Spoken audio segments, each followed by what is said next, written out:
Is it working better now?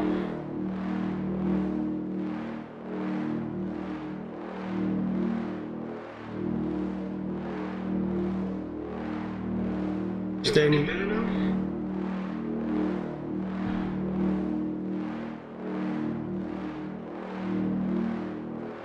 All right. Should be fun.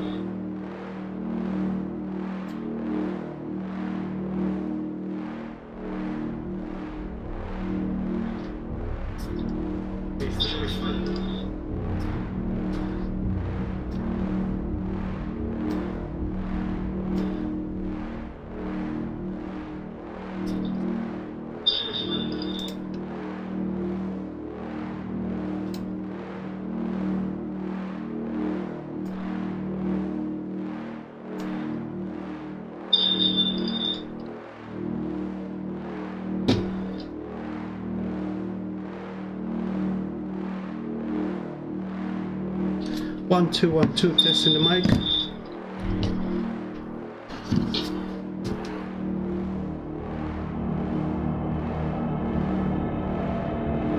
One, two, testing the mic.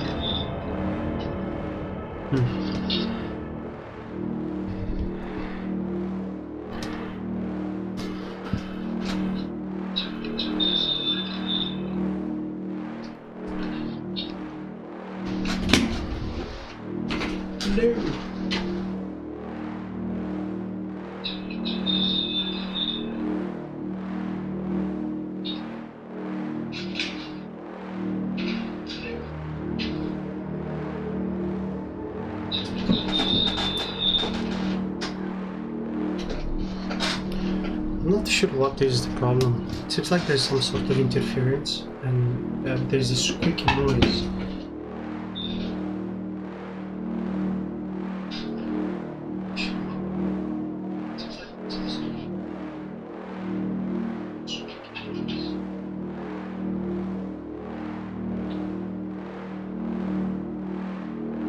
Anyway, I think we can proceed with the gameplay. It doesn't seem to be that bad as the first time when I tried to stream. Where now is way better.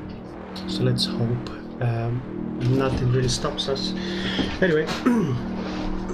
Yeah, just I bought myself a pair of speakers. So the I have a small table, so I have the big screen where I play games here, and then I have my laptop that I use for work. The speakers is in between the laptop and the screen, and the mic is on my left side, right beside the lamp.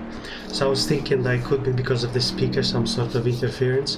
So I moved the speaker out of the way. And maybe that's gonna be fine and better. Hope this is fine from your side, guys. Yeah. Okay.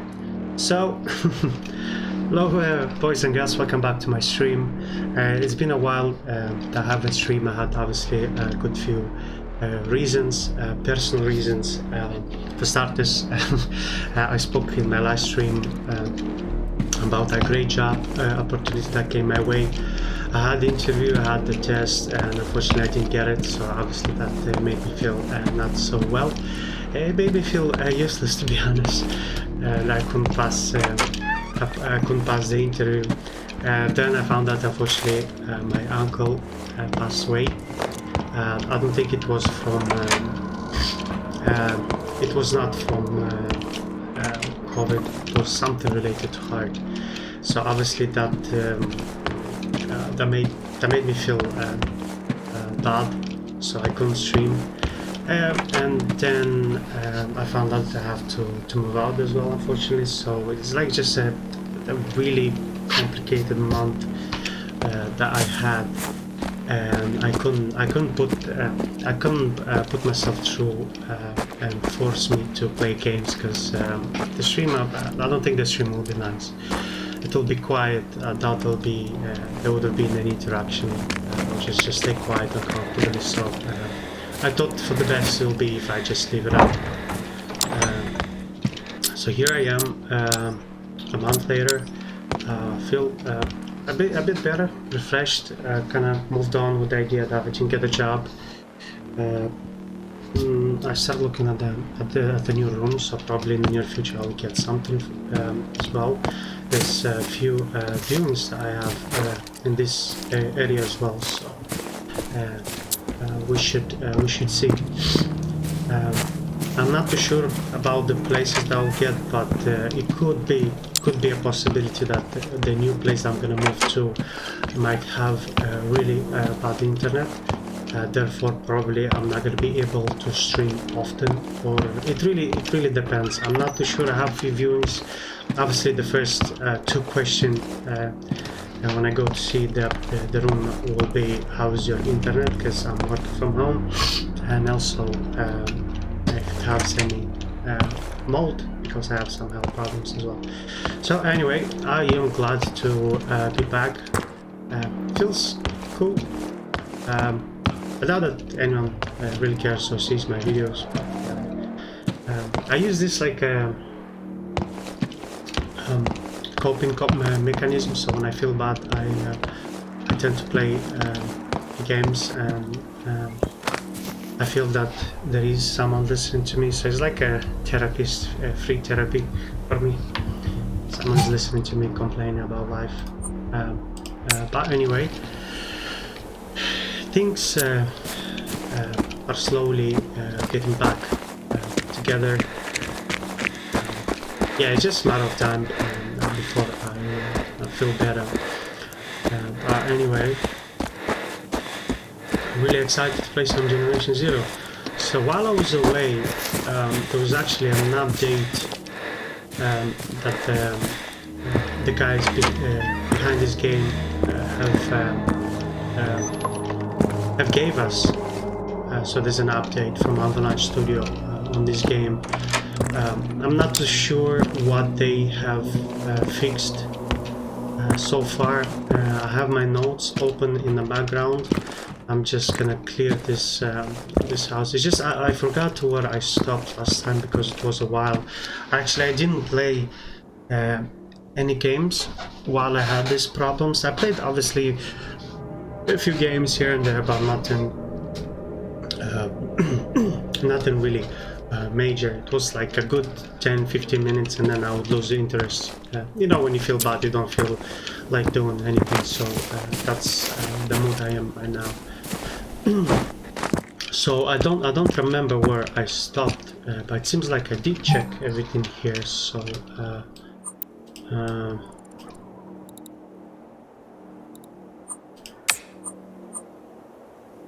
here, let's check this house here.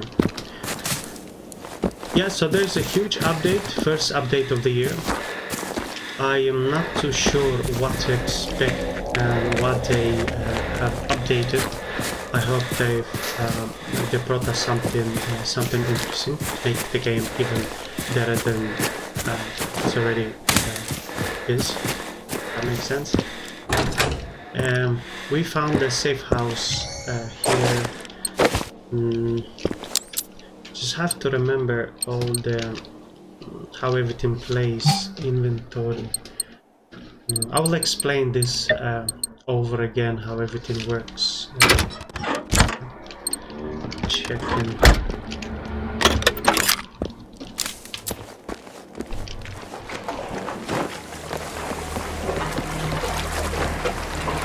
Since this is a safe house, probably will be a really good time to actually pause the game and go through the notes and see what's up. Maybe there's something exciting for us that they have. So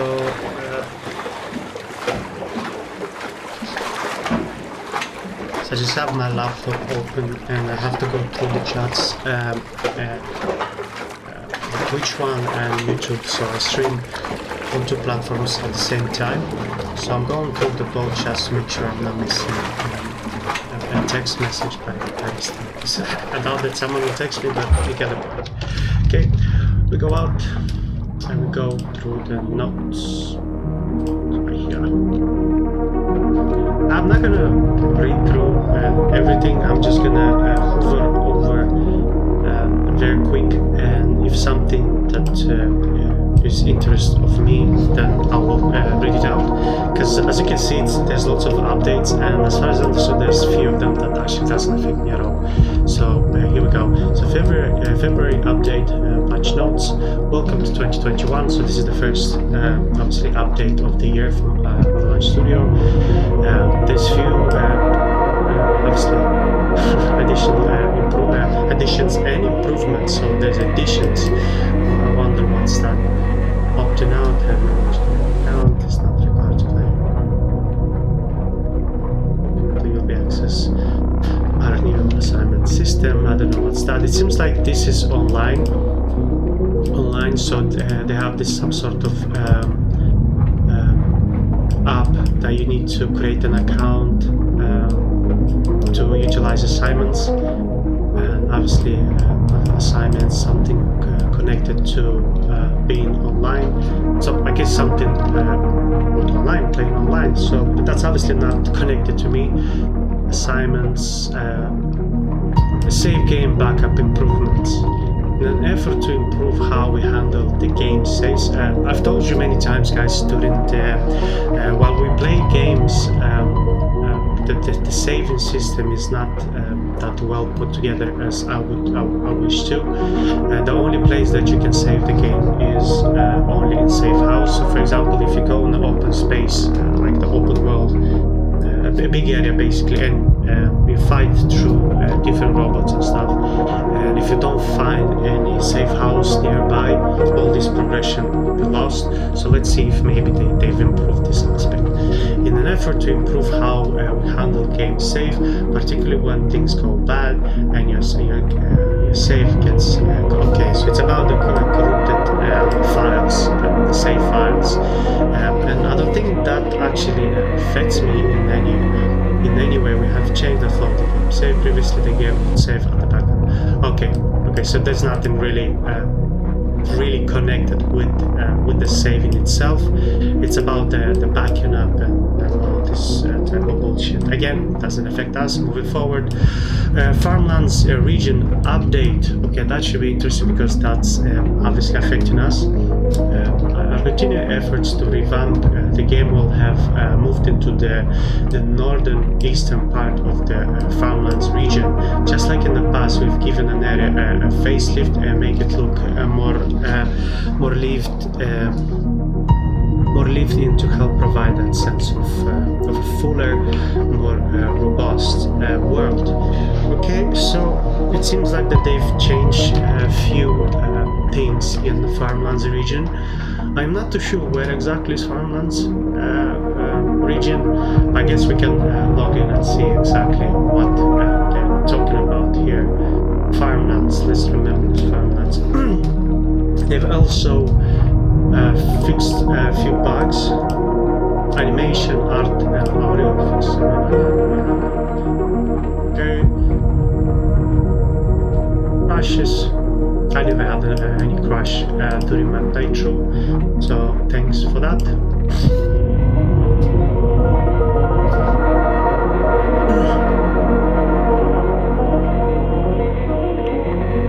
There's something with the machines. Fix an issue where defeated machines could sometimes revive themselves with a negative health after a player have fast traveled. I never seen this before. Fix an issue. How does it drop? Well, I don't know. Missions. Few missions is fixed. UI worked on weapons. Okay.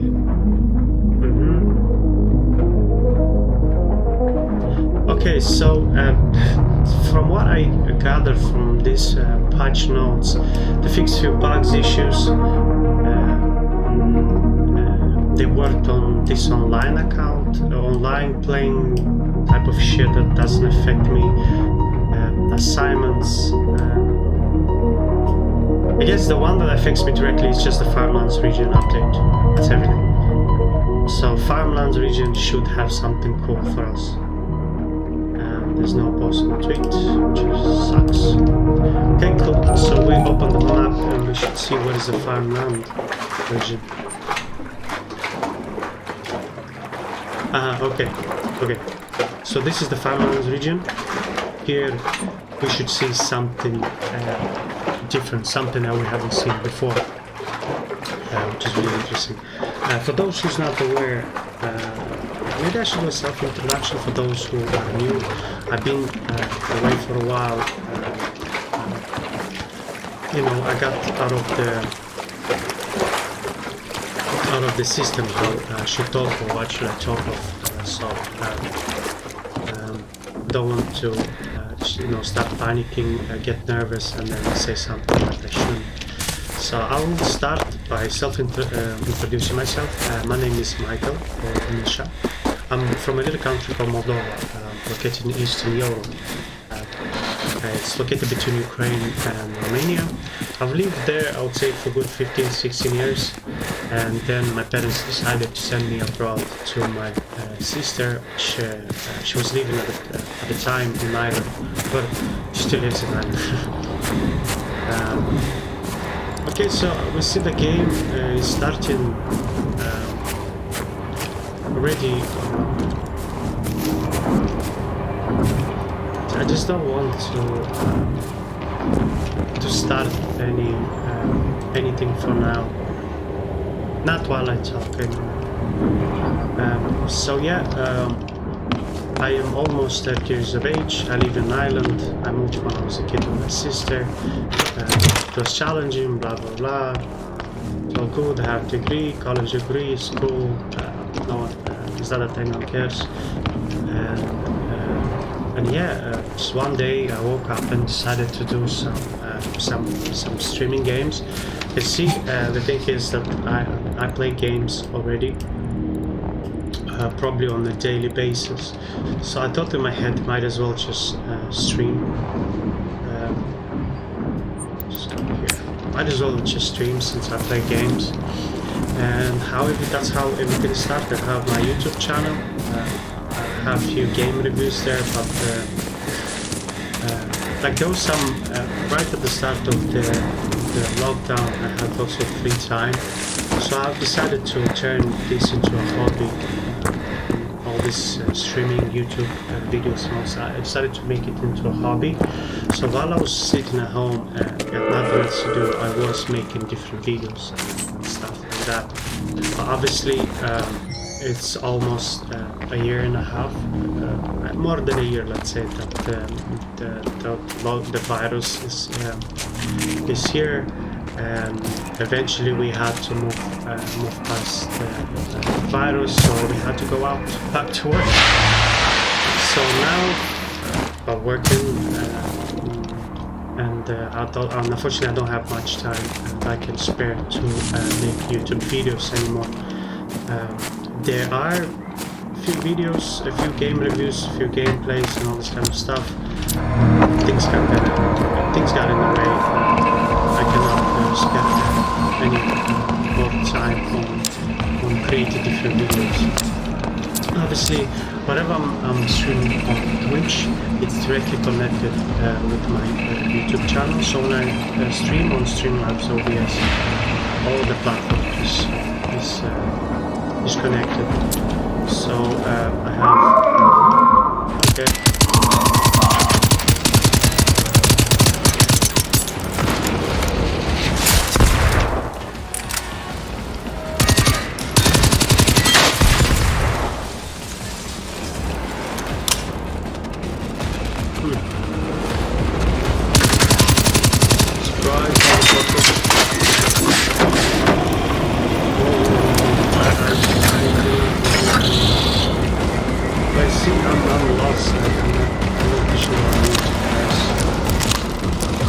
I've been away for a while, because when you're back, it's always very...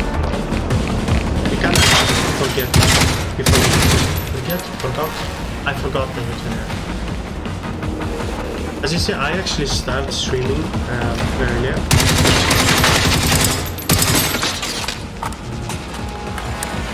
forgot what I was trying to say. So yeah, I was trying to stream earlier, like about 20 minutes earlier. Then I had some problems with my mic and background noise. So yeah, that's what you get whenever you're away for a while. You forget how everything works, and then basically harder. Now my priority is to actually get rid of this eating machine. explain to you why. This.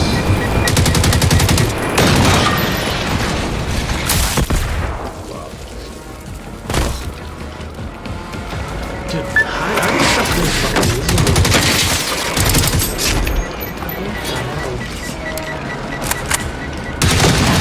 Okay, so these beeping robots, I call them the Hoover robot, and the main purpose of this robot is actually not to fight you or try to kill you. The only purpose of this guy is he basically controls certain areas, and when he sees spots and enemy, he releases this wave you can see right now. And this wave basically warns all the robots nearby in this area.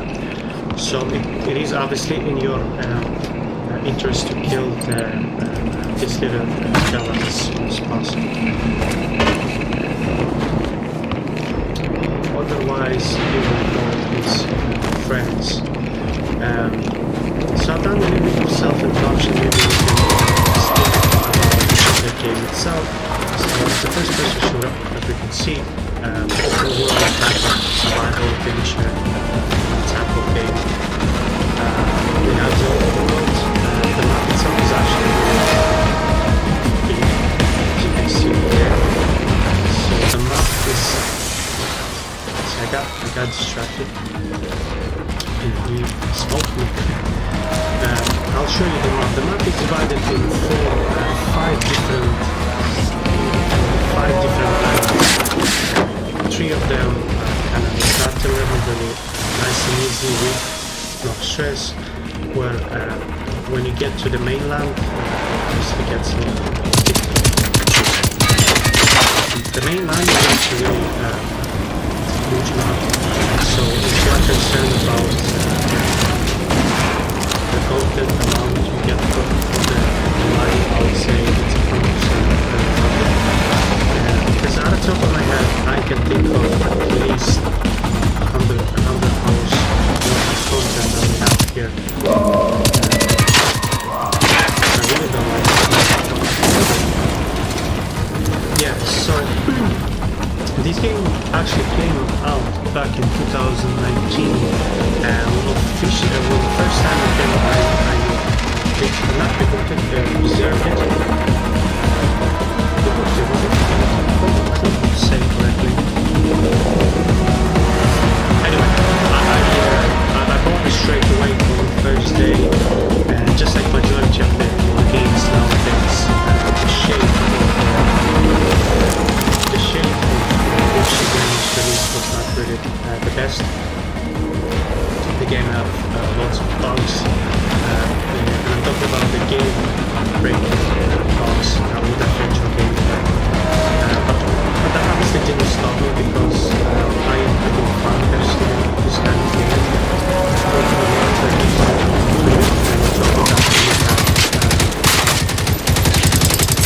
And then on top of that you have first-person shooter, like that combination, and you find different robots in that genre. So whenever I read what this game is about in my head, it's like that combination that I had to get. But again, just like the majority of the games, it actually was not well prepared. So it was released parts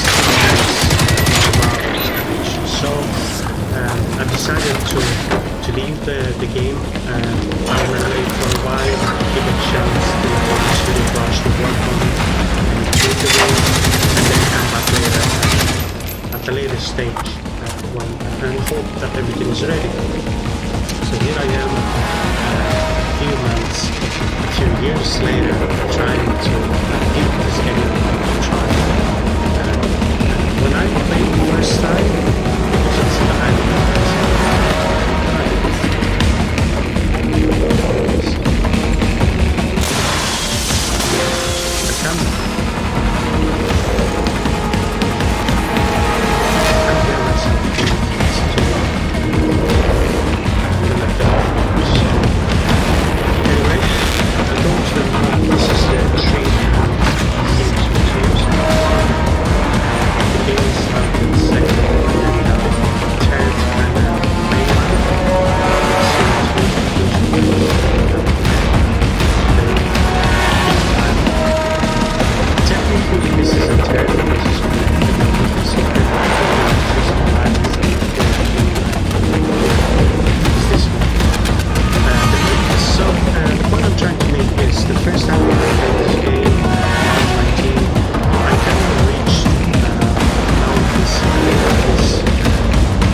see that the community still has problems. It's not fully optimized. Still have bugs, issues, but it's way better than it was before. And as you can see today from the patch notes, they are still working on it. And they don't have any plans leaving this game. But you know.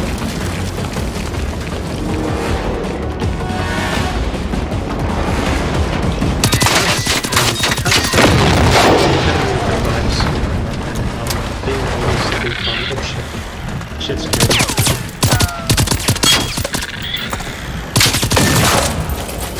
Oh my god.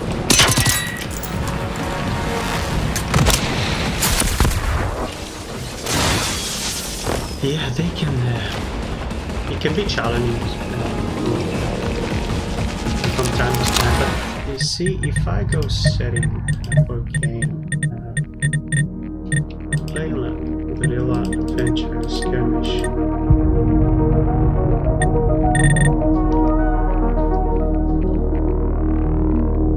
So I'm playing on adventure mode, which is the easiest, but they still I'm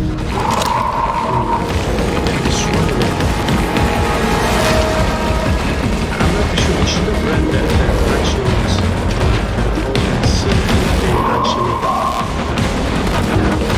raised the level of situation. Or AI, no, UI is different. But by the way, guys, I'm not the computer savvy, you know, I don't understand when it comes to computer much things about it. Because I personally grow up playing mainly on consoles. I never had a computer, just recently I purchased since I purchased my first PC. And I'm not really into computers. I have no understanding of half of this stuff. I know AI is artificial intelligence. I don't know what is UI. Chromatic aberration, all this kind of shit. I'm not good at this. That's why I sound like a dummy when I say computers. Speaking of computers, I am planning on probably upgrading my computer in the next few months. I have a few things that I'm doing at the same time. I have my job, obviously, that I'm working from home, which is a full-time job. I have a side project that me and my girlfriend are doing, which hopefully that will give us some sort of financial relief. It's going to support us. Let's say secondary source of income. And I don't have much money that I can spare for the computer parts, but what I'm planning to do is buy one part of a PC a month, and obviously when I have spare money left over from that month, I will obviously buy so what I'm thinking to go for, and actually I might, if you guys want, I can show you what I'm planning to do. And maybe, I don't know, if someone is curious, not that is curious, if someone hope I don't show any information here. Yeah, okay, I don't, everything it's hidden away, you don't see anything. So yeah, so if you guys, someone that is a computer savvy and understands stuff, and I don't know, if you're passing by have some good advice regarding computers, feel free to jump in and give some advices. I'll be happy to listen to you. It's just as I said to you, I'm not really computer genius, and what I have in this basket on Amazon is purely what I've done my research, and based on that research, this is what is good apparently. So for the starters, we have this tower, mid tower here with, I think it's 4 different like airflow ventilators or whatever you call them, which is supposedly supposedly that gives a really nice cooling to the PC. But I also like this particular design and the color. That's the main reason I wanted to go for. Unfortunately, it's out of stock for the time being, but we can wait. I'm not in a rush. As for the power supply, I went for 850X. As far as I understood, this is actually the most strongest power supply out of all of them, and I am planning maybe to overclock, if that would be a possibility. Okay, so basically I'm upgrading this computer. I'm making this computer with the idea or with the thought in my head in the near future to actually make it even better. So if I'm gonna upgrade my processor to something better, that will obviously require more power. So that's the whole idea behind this. So this is what I'm going for. There was some sort of debate online regarding the drive, the hard drive or whatever you call it. So either the HDD or the SSD. I'm not too sure what to go for or what are they for. As far as I understood, the SSD is way faster, but you'll get more space on the HDD. So I might actually do a mix of both. So I might go, because as far as I understood, you have actually 2 slots where you can put the memory drive in your PC, or I just read wrong, or maybe more than 2. I'm not too sure, but that's my plan. So one of these 2 terabytes and probably an SSD. That way I'll have a good mix of both. As for the motherboard, I still don't get it. What's the fucking difference between any of that? But what I've done, I googled the most suitable motherboard for this processor, and this is what I got. I got a list of 4 different ones, and from all of those 4 or 5 that they offer, this is the only one in stock actually. This is what it is: Asus Strix B450F gaming motherboard. It looks okay. I don't fucking know what it does, but yeah, and it's actually not that expensive. The most expensive part will be because this is actually the Amazon from UK. Amazon actually is moving to Ireland, so I'll be really excited because majority of my purchases is through Amazon. So I'm really excited. I'll be able to buy my stuff without paying the delivery fees or whatever you fucking call it. So yeah, so the motherboard itself is £100, but the killer thing about the UK Amazon is that because of the Brexit that happened not too long ago, they've added additional charges on your purchases. And that's the biggest problem basically. So what I plan is to buy them actually in a chunk, so 2 or 3 items at the same time. That way it's going to be exactly the same fee. So the fees doesn't matter of how many items you have, but it does. Basically what I'm trying to say, if I order I didn't think about this. So if you order 1 item, you're going to pay €20 for the delivery service, for the service charge from the UK, the fees. But if I buy them together, I might pay €40 in a big chunk. So I'm not too sure it's gonna end up cheaper, but you get the point. But anyway, I digress. So this is a mat, a gaming mouse mat. I just like the design and I like the colors. This is very cool. I like it. This is one. And obviously the processor. Ryzen 5 3600 processor. As far as I understand, this is the best processor for your money, best performing processor for the money, and it's really good for the gaming as far as I understood. There are obviously the other ones that are better, but it will make no sense that you will pay €100 more or €80 more but the difference will be slight. So from what I gathered, this is actually a good processor, so I decided to go for it. Yeah, if you guys have any feedback and you can help me. Yeah. As for the graphic card, I'm not too sure because there's problems at the moment with availability and the stock because of the scalpers and people are mining Bitcoin and Ethereum and all this kind of shit. Oh yeah, by the way, I'm into cryptocurrency. If you also fancy talking about that, I can definitely strike a conversation because I have some sort of knowledge. I actually have a few of the cryptocurrency myself. I have Ethereum. I think I have 2 coins, 2 Ethereums. Oh, fuck, I'm too tired. Yesterday was my last day in work, so I finished work like at 2 a.m. And by the time I fell asleep, it was like about 3 or 4 a.m. And I woke up today at 12. I literally didn't eat anything. I still have a coffee and a bottle of water beside me, so I'm still kind of asleep, still tired. But I'm slowly getting there.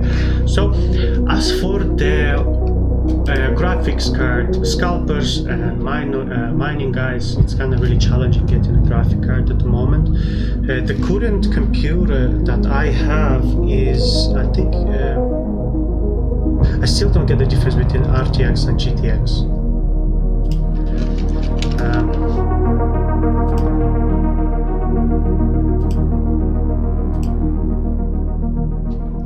Okay, GTX 1050 Ti, so GTX 1050 Ti. So any of this list will be an already upgrade to my current graphic card that I have right now. So what I'm planning to get is, obviously I'll keep in mind the price. I don't want to get really anything expensive because I'm tight on a budget. But also, I don't want just a small upgrade from my current computer. I want to play a current gen type of games, because the games that I'm streaming for you guys on Twitch is literally like the shittiest fucking game. And you see, they're actually two ones. So I have the Generation 0 and Inquisition. I played. I used to stream Dark Souls 3. I died so many fucking times that I got mad one day and I decided to quit it, and I've deleted that game since then, which was right here. And this is the game I play during my own time. Green Hell is like a survival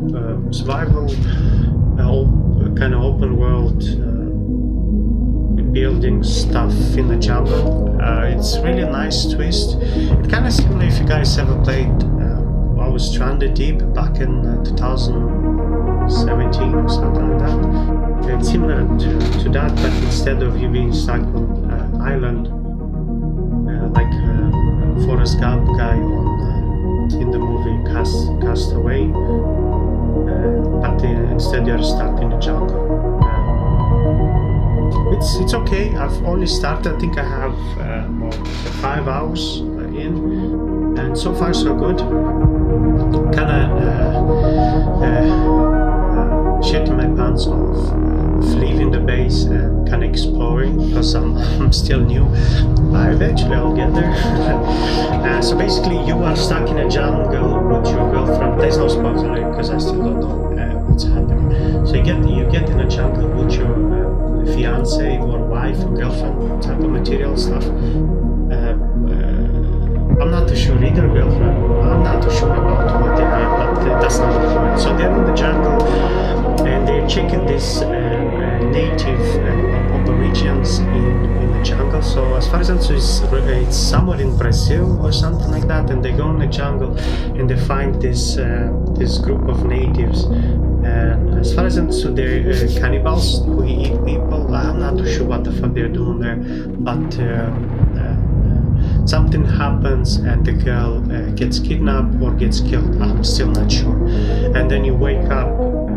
So you are like you're chased by these aborigines, and then you trip. You fell. You typical shit. You fell off the cliff and then you pass out and then you wake up the next day. And then when you wake up the next day, you're by yourself and then you try to survive. Basically, that's how the game starts. Then I have Euro Truck Simulator 2. This is actually a cool game. It's nothing really complicated. It's pretty straightforward. You have a fucking truck. You drive around and you try to complete different deliveries and you get money. But it's obviously there's more in depth into that. You have. Why did I start talking about this? Oh yeah, the point is that my computer is shit. Oh, the point I was trying to make that my computer is so lame that all these games are actually old.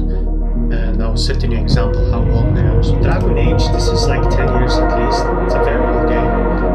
And if you compare it nowadays, like Assassin's Creed Valhalla, if you compare the graphics between this game and Assassin's Valhalla, I would say it's kind of pretty on the same level. Yes, so yeah, let me finish about the game. So Euro Truck, it's kind of straight to the point to drive, but it has like a in-game economy where you can hire your own drivers. They do deliveries for you and obviously have some sort of income on top of it. Then you can take loans from banks, buy your new trucks, and then your old one give them to the higher staff and for them to work on you, all this kind of stuff. And Total War Shogun, the way I said that I grew up playing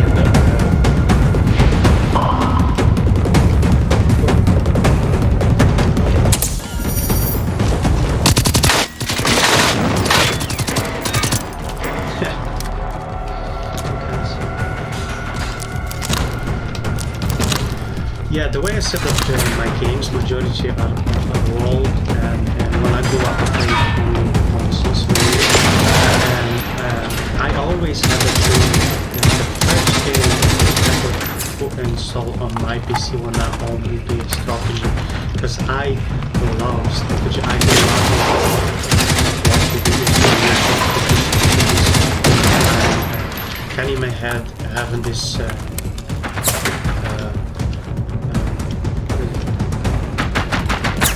it's like role-playing, I have this imagination, this image in my head that, I'm pretending to be a general around this country. So I'm foreplay, basically, what I'm trying to say is, I've always been a fan.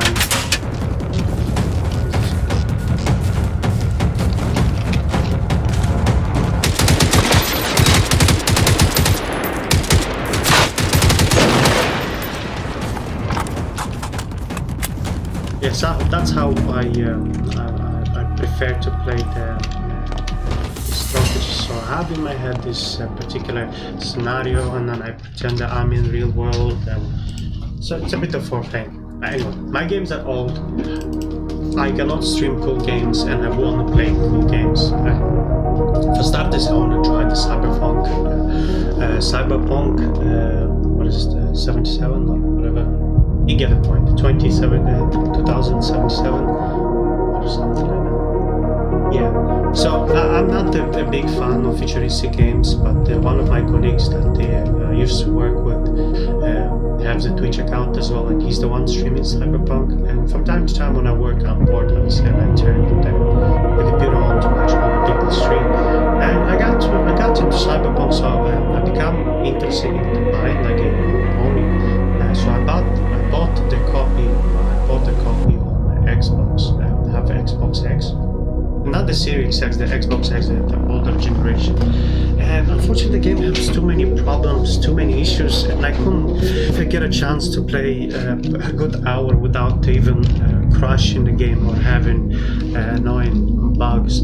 So I left the game, and that's the main reason I want to upgrade. I'm planning to sell my console and just fully move to my PC and upgrade it as much as I can, because I want to play cool games, very good games. Yeah, regarding the graphics card, all of these leaves of graphic cards are already an upgrade to my current one. But as I said to you, there's problems with the availability of the graphic cards because of the scalpers and because of COVID and all these problems. So what I am planning to do, again based on my research that I've done so far, the 360's 3i should be cool. And again, if I'm going for a series, if I want to play interesting, cool, new up-to-date games, I'll need a more serious graphic card, and the 360 should do the job. The price is kind of a little bit steep, but there's nothing what you can do. If you want cool games, you need a cool graphic card. There's nothing we can do really. So either I'm going for the 360 or for the 260. But if you compare the price of the 260, they're kind of expensive, especially this one, the super one. And I'm not, well, this one probably, but see, when I press the availability, there's not much you can find online, and that's the problem. But yeah, anyway, this is the 360 I'm planning to get. To be more specific, this one, the dual. And if you go check for availability, there's not much, man. There's none available. It should be available soon due to UK and high demand. It's almost 450 pounds. If you put 450 pounds in euro, that's 520 euro. That's quite fucking expensive for a graphic card.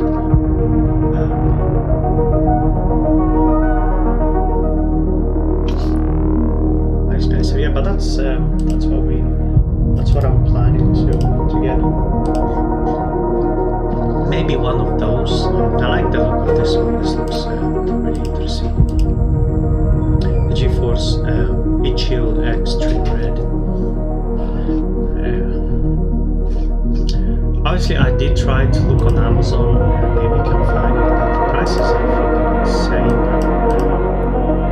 They're too over exaggerated because of, again, of the scalpers.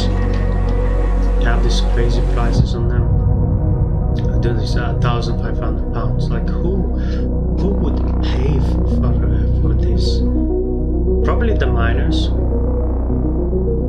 who mine. Oh, this is the one I have, the 1050 Ti, but mine is not game. Mine is a plain one. So how much is this?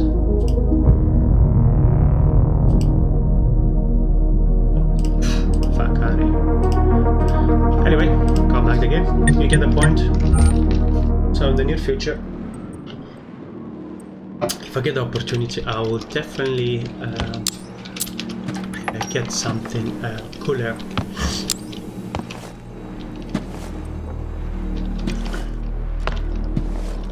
I got carried away with all this conversation about the game, the PC.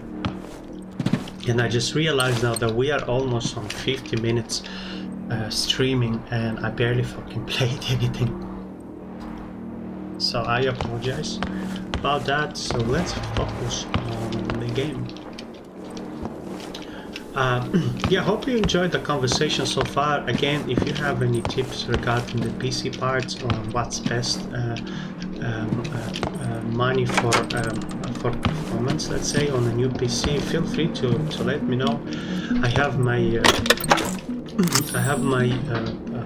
all my social media accounts connected to my Twitch, so Facebook, Instagram, all this kind of shit. You can actually get in touch with me, and yeah, and just give me advice. I'm open-minded,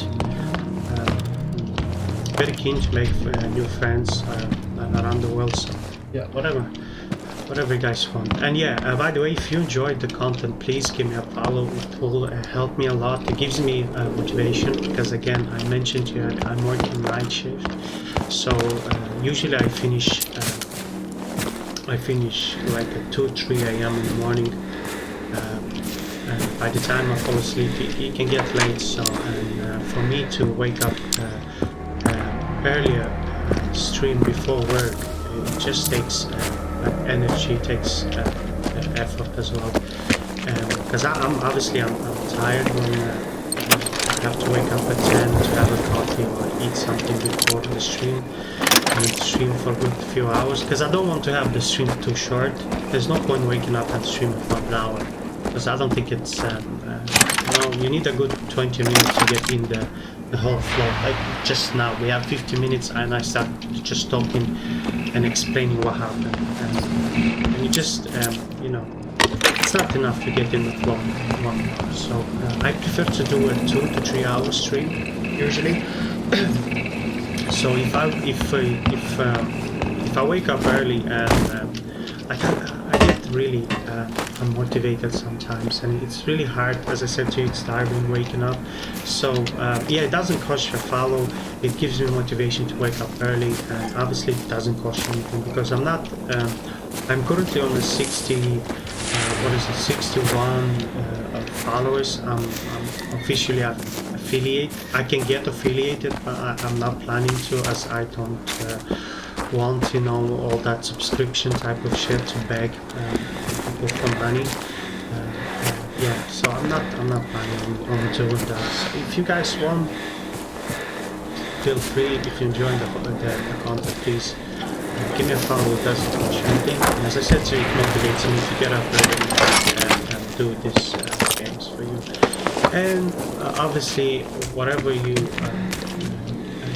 if you support me, it will give me kind of indication that I am on the right path. And obviously, I will try to upgrade my computer even faster. And that way, we'll be able to play some new cool games. Really nice. Speaking of games, there's this hype on Steam currently about a game called Valheim. It's like similar to the green house that I have. It's like you have an open world, and then you try to survive, and then you have crafting, you build your base and all this kind of shit. But it's kind of has a Viking theme to it. It's called Valheim. It's kind of in the name. I personally, I played and I personally didn't enjoy it that much. I paid like 30 euro for it, and I played, I would say, I played good, I'd say 2 hours, 3 hours, and I just refunded them. I refunded my money I refunded the game. I got my money back on Steam because I guess I bought into the hype. Everyone was talking about. There's lots of YouTubers like, oh, this game is amazing. I didn't really understood what's the hype all about. It could be the fact that the graphics are not really that amazing looking. Because I'm really stuck with the graphics of the game. It's just like. I always had a console. I didn't have any best quality type of fucking graphics. So for me, the graphics are always important. And if I see a game that, like a Minecraft, it doesn't have good graphics, then I'm not really into playing that game. So similar to Valheim, the idea behind it is interesting, and I must admit. But the graphics is just a huge turn off for me, and I'm not really keen on doing that. So I've refunded it. I'm not too sure. So that's the game that I play usually. I am actually kind of thinking now that I can definitely do the Euro Truck Simulator and stream it on Twitch. I'm not sure regarding the performance, if it requires lots of power to stream that and have the stream up OBS in the background. Because again, this is the main reasons why I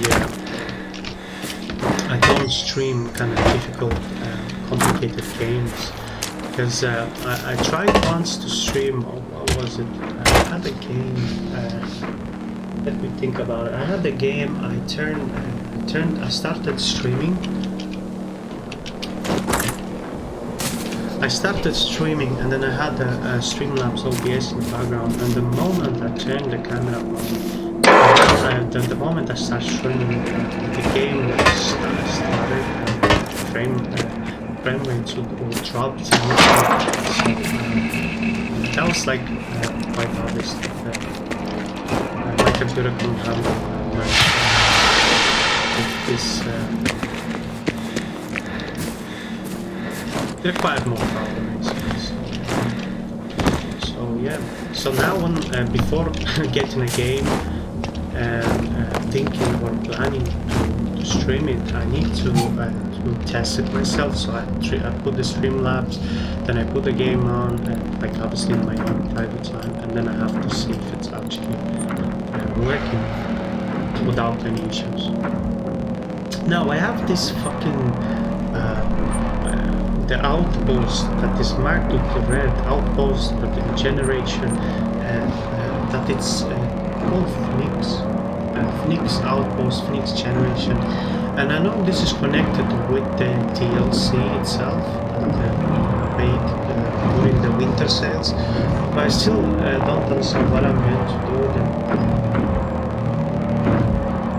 because I tried to throw grenades.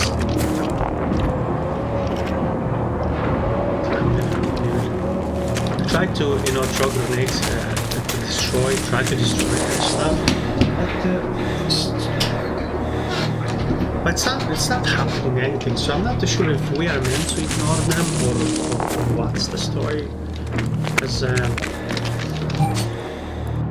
it's just a mark on the map. I'm not too sure.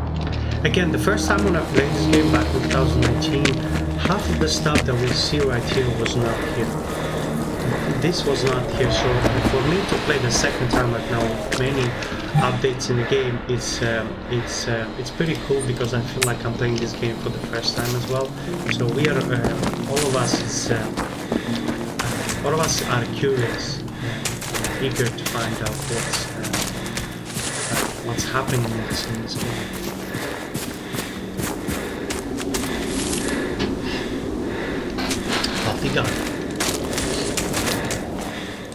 Yeah, as for the stream, I'm not too sure how long I'm gonna stream today. As I was meant to go for a room viewing, but the guy canceled in the last moment, so I'm not too sure what's gonna happen now, yeah, I'm not gonna wait for him. I decided to stream, so if he answers to me and wants to meet today, then I'll have to wrap it up. I'll have to wrap the stream earlier. For now, I guess we can chill this. There's no problem. Okay, so we are coming close. So yeah, I didn't. Let me just talk about the game itself a little bit. So as I said to you, the game is divided in a few different islands. The small ones here, and then you have the mainland. The game started here on the Bjorn blah blah. On this island here, we were. So the game started with us traveling from this island with our friends. So basically, me as the character were here somewhere on an island with our friends, and on the way back, our boat got attacked. Our character passed out, and he woke up on the beach.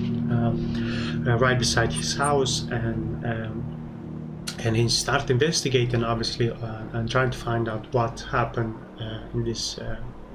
What happened? Why he got attacked? And the moment you walk in the house, you find a dead. There's no dead bodies as human bodies.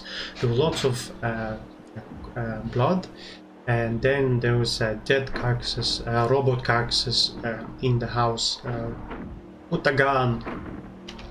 Then obviously that begs the question, what happened, and then you start investigating and so on and so forth.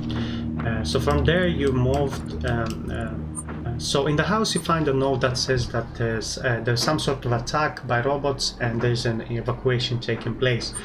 And there was a note in the house left by your parents or your family, I'm not too sure, that says that they are going and meeting everyone in the nearest church, which is Iboholmen church. So obviously we make our way into a church and we find out that they actually left. We get jumped by few robots, and we find another note that says that they actually evacuated and went to the nearest farm where there's some sort of military mission taking place or stuff like this. So obviously people wanted some safety, so logically they went to that farm, to the military guys. So we get here again, there was lots of corpses of the military employees, or whatever you call them, and obviously there we find more information regarding the evacuation itself, and the evacuation is taking place in the nearest town, which in this case is Townham. I don't think it's a safe place to talk, but I'm just gonna crouch, so maybe I'm not gonna get spotted. So going back to so we find information regarding the evacuation itself and what is taking place, and apparently is in the nearest town, which is Townham. We get there, we find the bunker, and then in the bunker everyone is dead. Obviously everyone moved from here to the nearest football pitch where the actually evacuation eventually took place. So we get there, again lots of dead bodies. I get the point. So the game is literally you following the tracks of the humans, and you're trying to find your family. That's the whole point. And now I understand why people really don't like this game, because it seems like very repetitive, as you're trying to do exactly the same shit over and over again, and every time you get there you know exactly what to expect. And that's why when the game came out for the first time in 2019, it didn't get lots of traction, because it was boring. There's lots of bugs. The game was already problematic the way it came out, and on top of that they had a really boring game that kind of killed the vibe around the game. Since then it never recovered, even though they've improved and they worked on it, it didn't recover. I get the point. Why I call this game Terminator, and if you look at the title, I have Terminator the Continuation. So again, I like to imagine I have this for play, to have some sort of a story behind the game that makes the game itself more interesting and more interactive. Just like with the strategy I had earlier, I like something in my head that makes it more interesting. So in this case, I went for the Terminator because obviously I've done some small research. The first game that took place was in 1980. Fuck.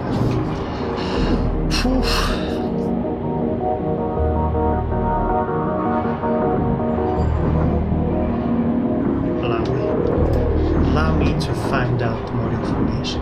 Yeah, so the first game took place in 1985. The first movie, The Terminator, with Arnold Schwarzenegger, was in 1985. And as far as I understood, there was a break between the first movie and the second movie, because the second movie took place in 1991 and 1992. So you have this gap where nothing happened supposedly, and that's where the game itself coming in. The game that we are playing on the moment is taking place in 1989 in Sweden. So I have this foreplay in my head that during this period, Calries came from the future into Sweden to further investigate Skynet. So after the first movie where Skynet created a robot and we tried to kill Congo or whatever, there's this empty space. I decided to fill it up, and in some way makes good sense. It's fitted really perfectly. I like it, and yeah, that's why I decided to go for it.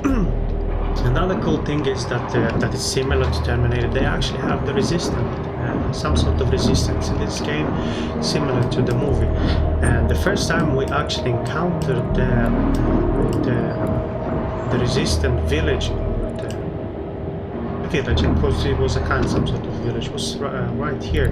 So it was on the third island. Again, my first playthrough when I played this game back in 2019, this majority of the things that we see now, they are non-existent. So whenever I arrived at this place, it was really surprising to me as much as it was. It was surprising for me as much it was surprising for you because we didn't know what to expect. The moment we get here at this bridge, we see a huge turret on the other side of the island, somewhere here from this outpost. I think it's this one. A huge turret that I assume shoot this resistance. And the moment we got here, it got attacked and it killed everyone, and right in front of us. So obviously we got here, we tried to investigate and see what happened and where's the rest. And for the first time we encountered our first NPCs. Again, back in 2019 when the game came out, it's similar to Fallout 2077, all of them is 77 for some reason. Cyberpunk, Fallout. So yeah, the latest Fallout, there was some sort of problems with the game as well, where they didn't have any NPCs in the game that made the game really boring. So it's exactly the same problem was with this game. There was no NPCs, there was no dead bodies, human dead bodies, and in some way that was kind of mysterious, interesting. That in my head was like, oh, where's all the human bodies? They all disappeared. There has to be some sort of sinister attack. It's not made by humans, probably by aliens or shit like this. But now that we saw NPCs. So we get here and we see our first NPCs, and he gave us a mission to find his daughter somewhere on this mainland. I think it's this, either of this one or this one. I'm not too sure. Yeah, so we are on the mission to do and find his family members. As for the invasion itself, the robots. Based on our foreplay is the Terminators from the future, but if we are focusing on the game itself, I'm not too sure. I decided to stay away from the spoilers and all this kind of stuff, but I have two theories. One of them is human, and I have a good reason for that. There was an update released in December of the end of the year 2020, in December, like right at the end of the year, which was the last update of 2020, and they've entered a few, obviously through update, they've entered a few new items, which is freshly in the game, and one of those was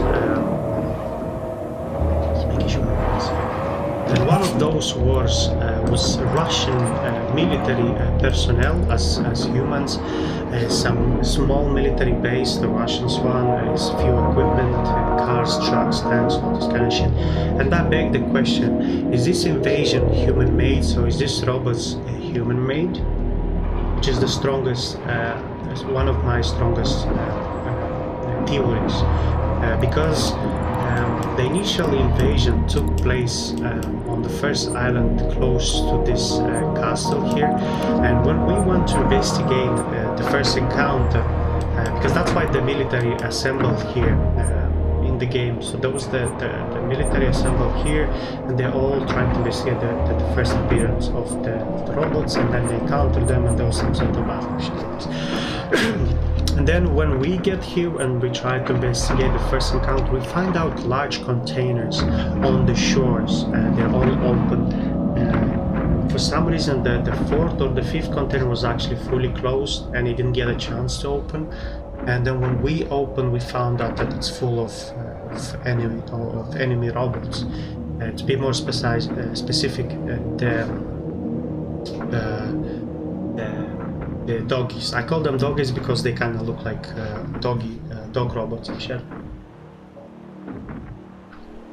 And that's the first theory, that it seems to be more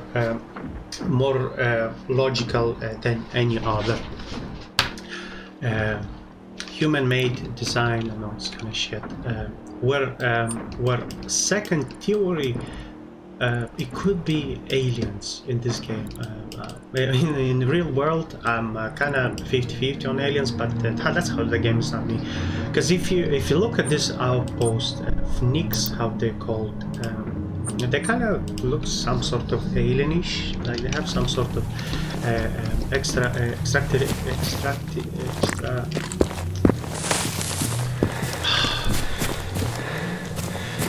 extraterrestrial about them, something about them that is not from this world. It could be just imagination, but I get the point. So we still are about to find out what is this all coming from, and I'm really excited to see which theory is more likely to be humans or aliens. Both will be pretty cool. Yeah, I'm excited.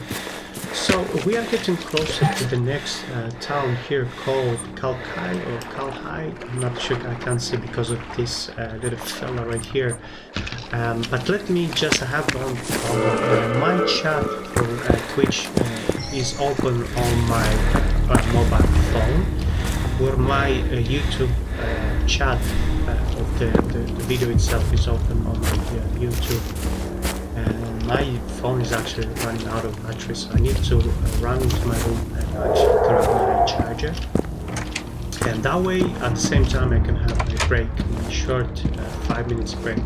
So I'm gonna just hide here, turn off the lights, no one can hear us and see us.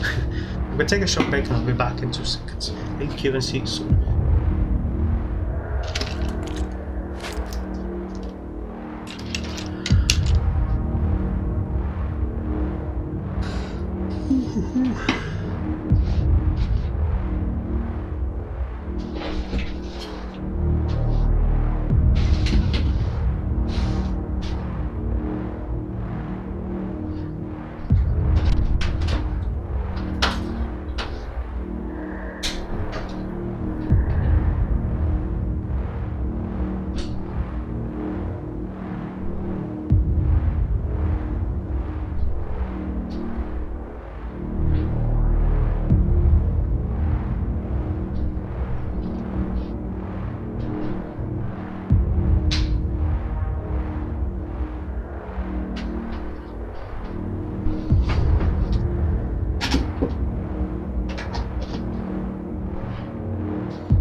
Here we are back. Sorry for delays.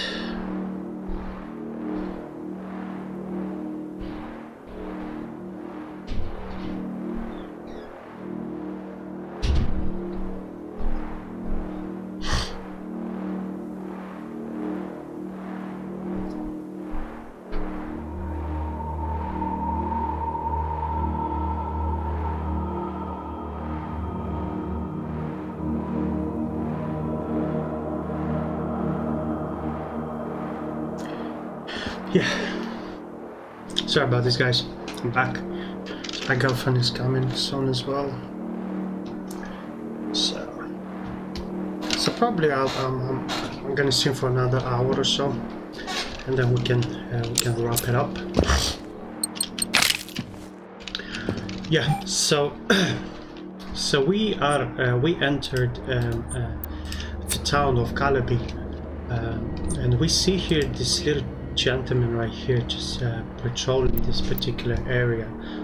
For those who's not aware and never played this game, these guys with this particular symbol on the map that we see right here, they're called the rivalry. For those who's not aware what is a rivalry, it's basically similar to the guys in Shadow of Mordor, where you have a nemesis system. So we have this unique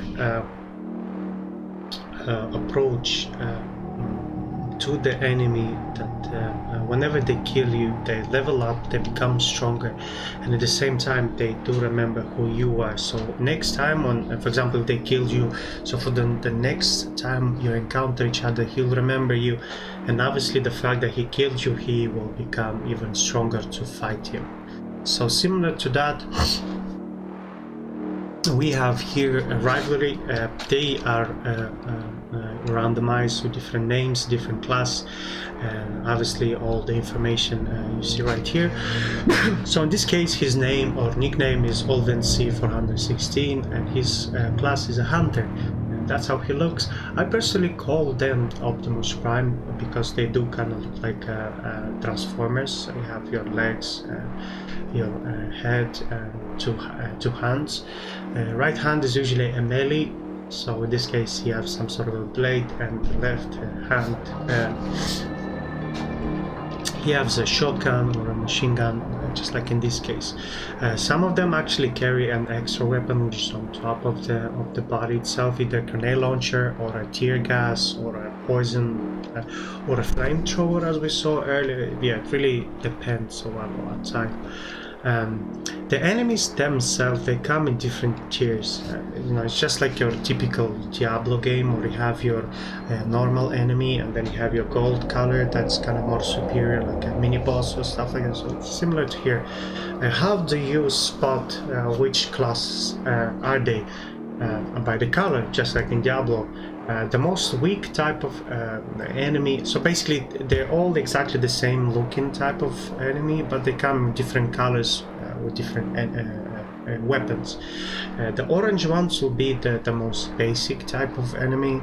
Then obviously you go higher, so you have green, you have blue, you have black and red, like in this case, so they're a little bit more superior. I'm not too sure how high we can go, because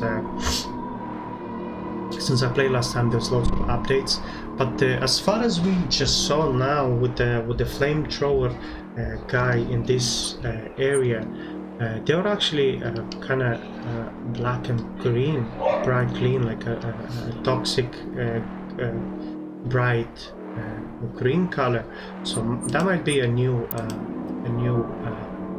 enemy, or the new class, or a new category or level. I don't know how to say correctly. So yeah, so far we have 5. Let's see. So yeah, this is rivalry. That's his nickname. That's the name, the class, and he's a Phoenix class, which again is human made. I'm not sure, or the enemy. So every once in a while on the map, these rivalry enemies will be spawned. So far, yeah, we have one here.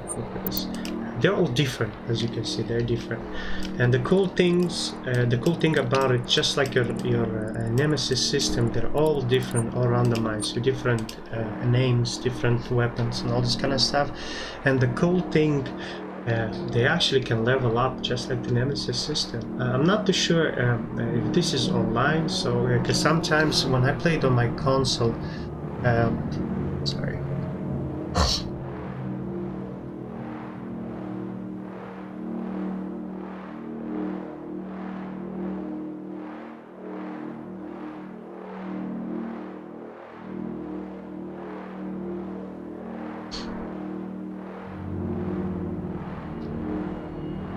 Apologize, I got distracted.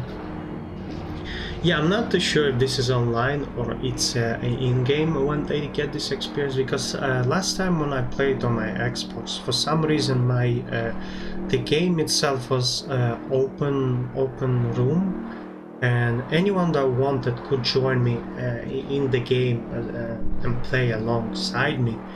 I'm not too sure if this is exactly the same as is on the PC. I'm not too sure, but we have to find out. But the point I'm trying to make, that they level up, and obviously the higher they go, the more difficult they become. And I actually see its players beaten, so it's a 0. So he didn't beat any NPCs. But it's really weird how they level up. Did they fight amongst each other, or I'm not too sure. But the point is that he's almost level 4. He got this experience somewhere. He leveled 3 times. I'm not too sure how, but he's gonna be a challenge, basically. What I'm trying to say, and usually the rivalry is not accomplished, escorted by more than one robot. So yeah, he has his entourage, let's say. So yeah, keep in mind, stay safe, and if you can't take him out, just don't mess around, because if he kills you, he levels up, and it's going to be even more challenging for you. So yeah, that's the rivalry. A thing that I don't like about this game is the graphics itself, the quality of the game. I tried playing a couple of times during my own private time, and I cranked the game itself to the maximum quality. And again, since the game is really old, I was able, because my computer is pretty okay for old games.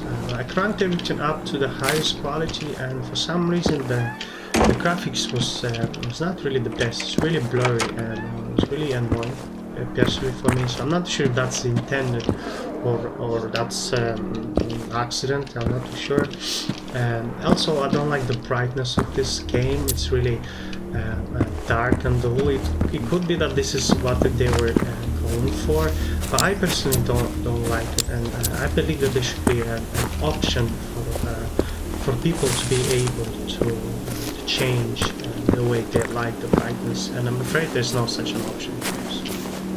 So you are so you are stuck with this brightness, and you know, sometimes in my room it's pretty bright itself. I have a huge window, so if I'm playing in the morning time and it's really sunny, it can get really challenging to try to see in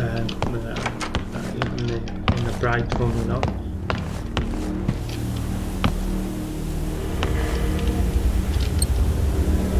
Cool, so here it's clear.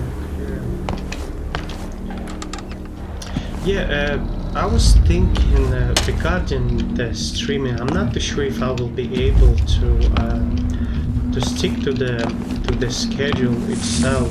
I'm afraid it's not up to me. If I had the possibility, obviously I would stream as much as possible. I told you I have a full-time job that kind of gets in the way, and the majority of time when I'm streaming is in the morning before work. So I work from home on the computer. So if I wake up at 10, have something to eat, and I start stream at 11 to 1 or 2. That's a 2-3 hours stream, and then I start work at 3. Basically, what I'm trying to say, I barely have any time to recover, sleep, and relax before work. So I stream 3 hours, then I wake up. And keep in mind, when I'm going to bed, I'm going to bed really early, and for me to wake up the next day really early to stream, it can be kind of challenging if that makes sense. So I'm not too sure. Either I have to swap around and change and play around a little bit with the schedule. I'm not too sure. I could be maybe just sticking with the weekend when I'm off, and my days off are actually Sunday and Monday only. It's just the workout I have.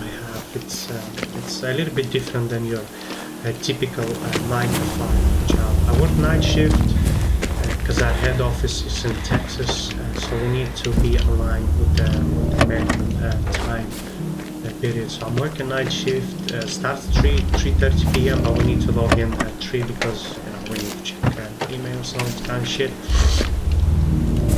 And we finish midnight, 12:30 to be more specific. 12:30 at night. Again, you take a shower, you brush your teeth, you have something to drink or whatever. It's almost 1 or 2 a.m. By the time I fall asleep, personally, I have some sleeping problems, insomnia, whatever you call it. And by the time I fall asleep, it's like 2 or 3 a.m. And for me to wake up the next day early, again, it can be challenging. So I need to play around with the schedule. Maybe, who knows, maybe in the future, since we are working from home, my company will allow us in the future to work from home in general.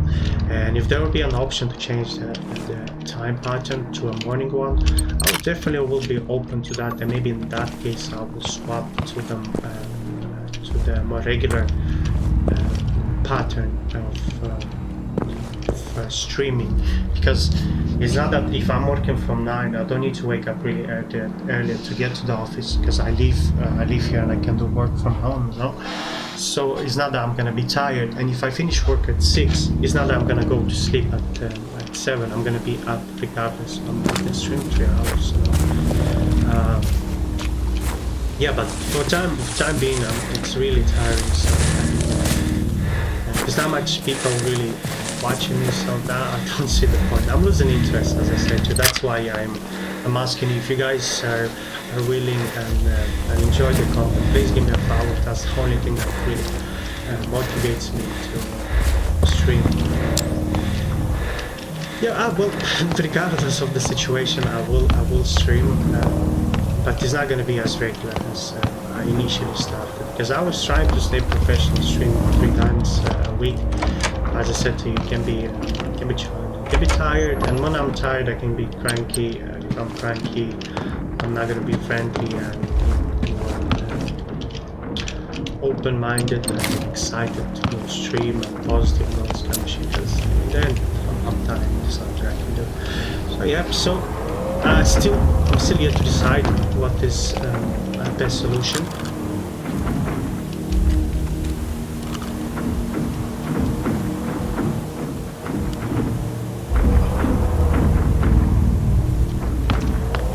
I'm not sure what's the best solution.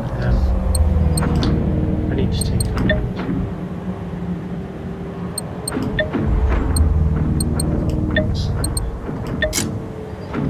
F212. Okay, since we are in inventory, maybe I can touch upon how everything works in this game. As talking about the inventory wise.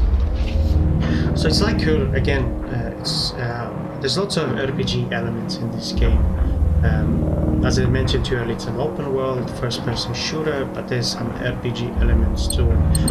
You have your weapons that come in different categories or tiers, and they will be symbolized by the color and how many crowns it has. So in this case, this pump-action shotgun is actually the first tier, gray, and obviously the tier itself will be kind of shown on the weapon itself.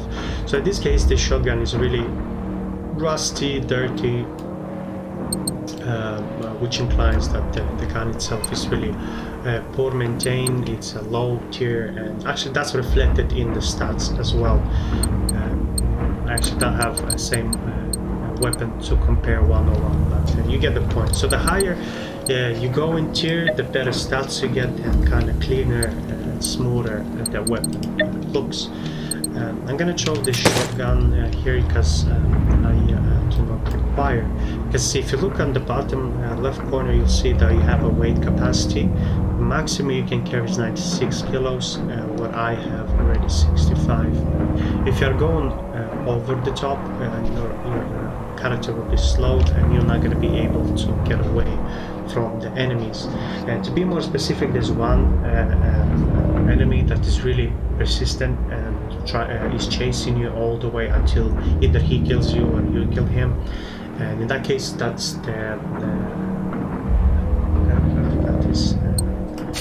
his class, Hunter. The Hunter, I call them Optimus Prime. So they're really aggressive. They're really fast, feisty type of enemy that do not back down unless someone is killed. So in that case, you should always keep an eye on the weighting capacity. Yeah, as you so that's the tier class. They actually six tiers as far as I'm aware. So you have the gray, green, blue is the third one. Then I think it's blue. I think it's red, and then the gold one is the most elite one. So yeah, you get the point. And the weapons themselves, it's just exactly the same thing that will be between the first tier and the sixth tier. They look exactly the same, it's just the stats that change. So in this aspect, I believe maybe the studio behind this game could have put more effort, because if you play 100 hours and then you have exactly the same weapon over and over again, it can get really exhausting. So this is another bad aspect of this game. It can get really repetitive, but also the weapons are kind of the same. So you have these 5 boxes in the weapon that you can put different attachments, and in this case you can put obviously bullets, you can put a silencer, night vision, extended magazine, and a vision or a scope or whatever. Just like the weapon itself, they come in different tiers. So you have your muzzles, in this case carrying a second tier, a night vision model, I don't have any, magazine extended no, and sight, you get the point. Yeah.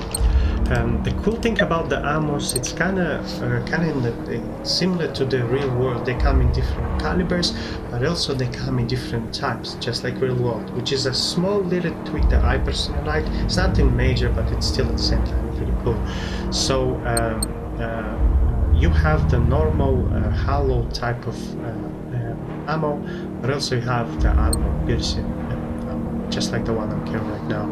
And this obviously will be reflected in how much damage you cause to the enemy. So at the start of the game itself, when you're on the first 3 islands, you would get away with normal ammo. But if you go to kind of back late type of stage of the game, then you will definitely struggle, because the soft or the hollow ammos do not penetrate the thicker armor. And if you go, for example, this guy right here in the profile, as you can see, he has lots of plate for the protection, that protects him from the bullets you will be causing damage him. So if you use the normal bullets, obviously you will definitely struggle against him. But if you equip the correct ammo type, then you should be causing more damage. Yeah, that's that.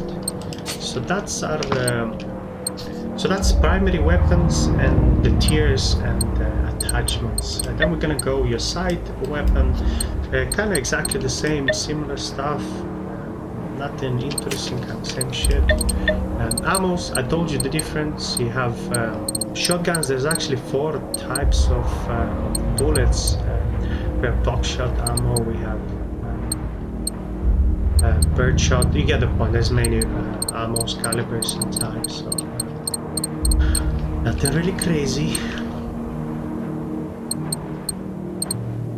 And speaking of that, I think I can throw away a few of these because I'm not using them. Like the sidearm or the secondary weapon, it's rarely one I'm using. I use this gun only in case when I run out of the primary weapons. When I run out of the ammo, then I switch to the sidearms. Other than that, it was really rarely that you use this weapon, purely because it doesn't cause significant damage, but also it has a small magazine and it requires. They get the point. Yeah. Then we go to equipment. Obviously your health packs and all this kind of shit. I'm gonna throw this away because I personally don't like them. Compressed air tank can be used as an explosive. So basically, I showed you this little gentleman right here, a harvester. This guy is actually by nature is really slow and clumsy. So and it requires lots of bullets to actually kill him. So a really fancy way that you can actually cause.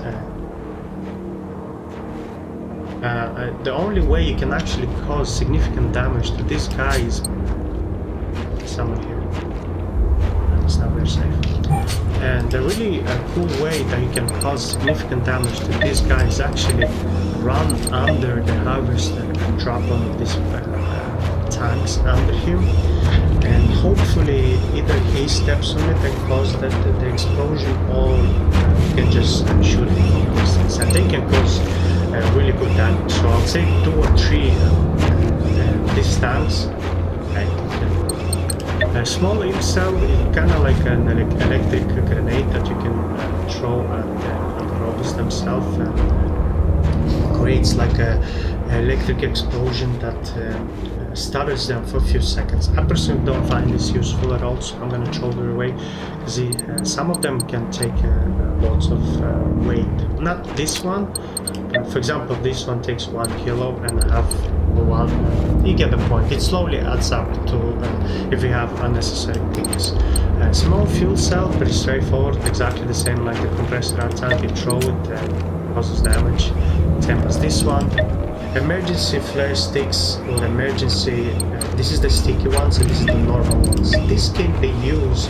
So there's this interesting system in the game where the enemies kind of. It's nothing again groundbreaking because majority of the games have this, but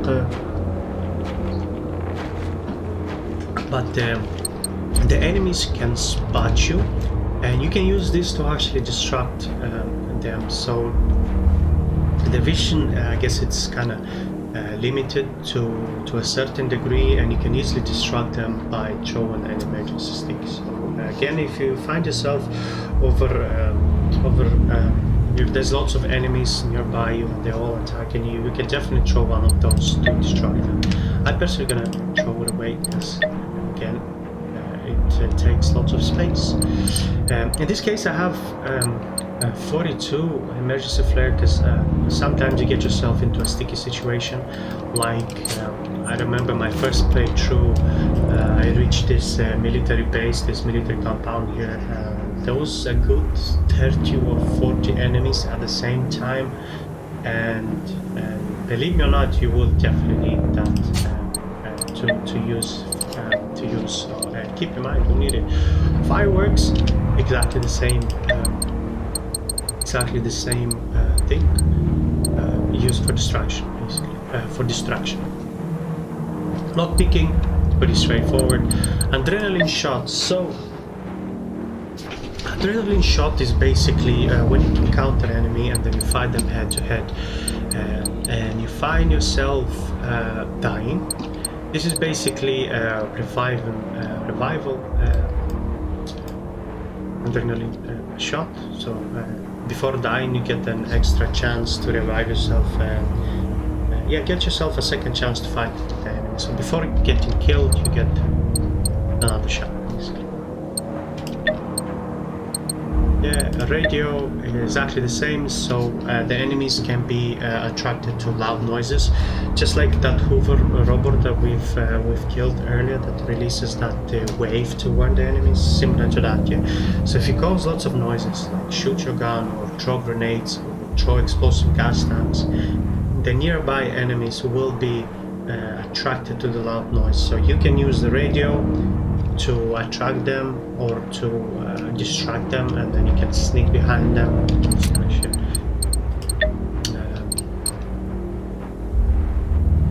Attachments. I'm gonna throw all the unnecessary things that I really don't need.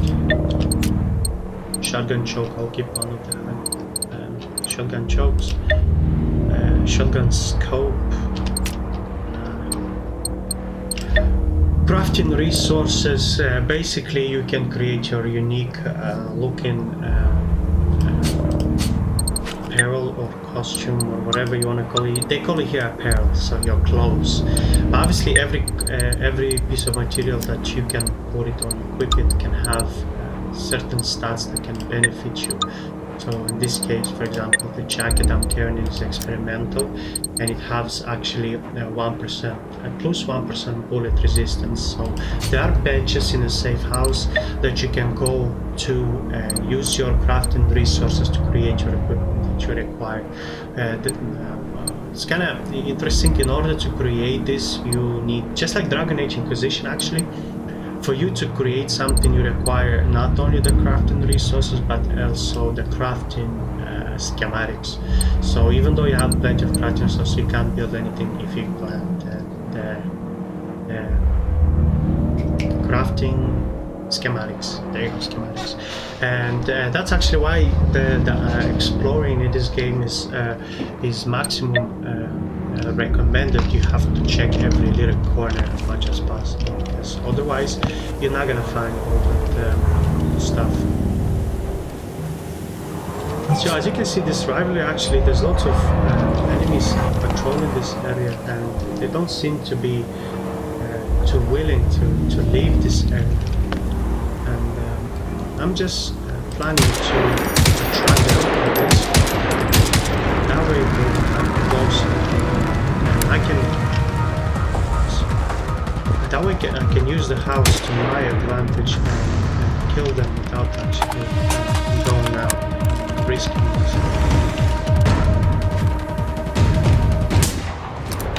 You can see they're really damaged.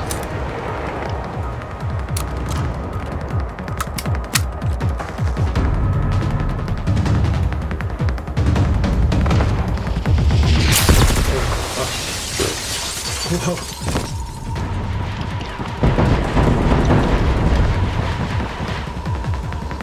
Okay.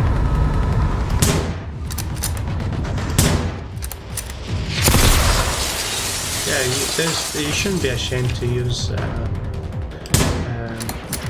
surroundings to your advantage, because in the end you are outnumbered in any situation. So use it wisely. Oh yeah, by the way, we actually saw the new tier enemies that we haven't seen before. That's actually the green fella right here, so black and green.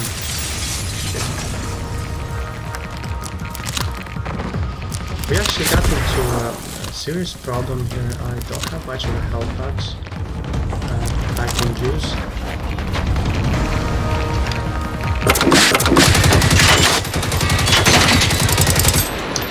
That you just heard is basically they released this mini scorpions that are similar to the aliens. Not the little bug that jumps and sticks to your face and lays eggs through your mouth. It's similar to not the little bugs. Come on, torch. I never seen this before.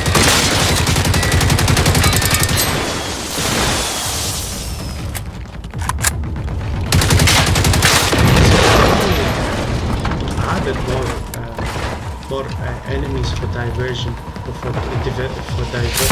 diversity. Yeah. You find something new here every time you play this game. It's pretty cool. I see the problem is that big fella on top of the hill. He has a nice position where he can cause lots of damage from distance. So I need to find a way to get to him. And look at that, he's actually surrounded by... Wait, this is the bug I was telling you. So these little bugs, they jump on you. They kind of get stuck in the face. They lay eggs. Well, they don't lay eggs in this case.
Some health packs, which is really important because I'm slowly running out. Also, we need to find that really important because he's the one attracting this beauty. There we go. So yeah, whenever you see this guy, just try to shoot him as fast as you can because he's the one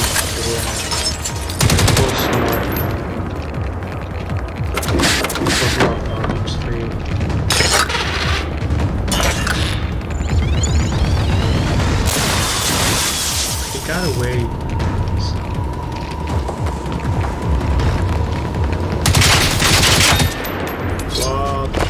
What?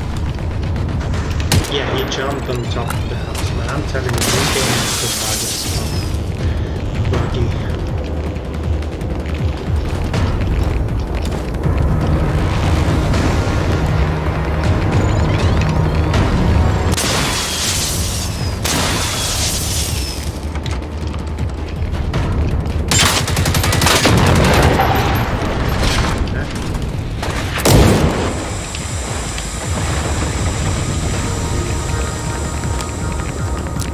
I'm running out of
Kill them lively, but yet we need to take care of the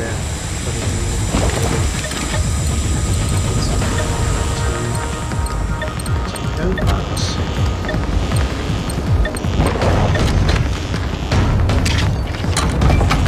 Need to take care of the big guy.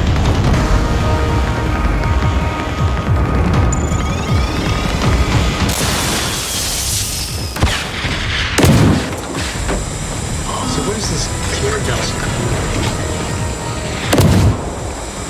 Still unpleasant amount of damage to me.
So I think if I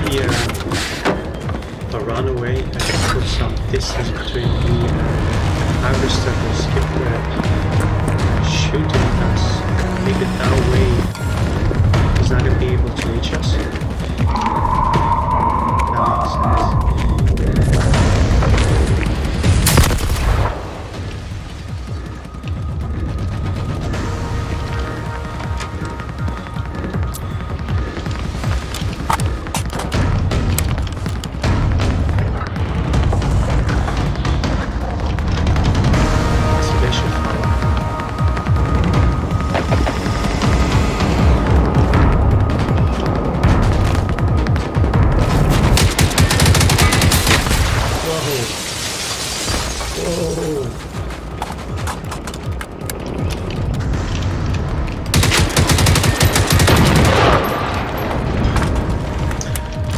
I think it's just maybe my fault because I should use more house coverage. I should be just going outside and cost damage.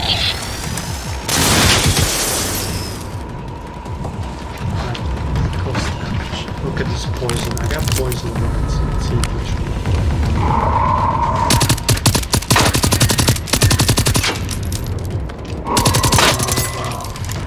Closing the door best. At least we have ammo, you know.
I'll close the door so the little bugs don't get inside.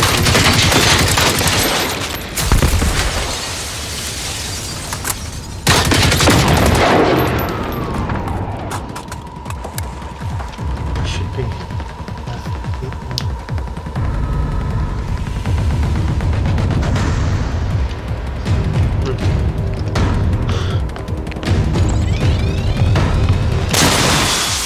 Someone else? You can actually tell by the sound of the music. Whenever you have some sort of action or a encounter, battle or shit like this, the music will be more fast-paced. When actually you're clear, often nothing is Hey, listen! kind of slow down.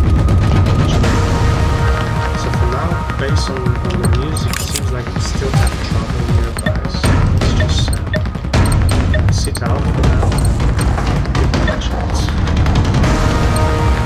Give them a chance to relax.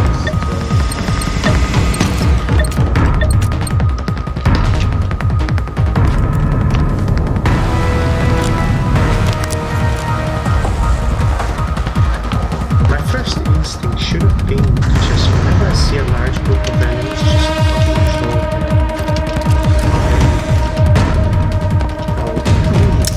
Thirsty.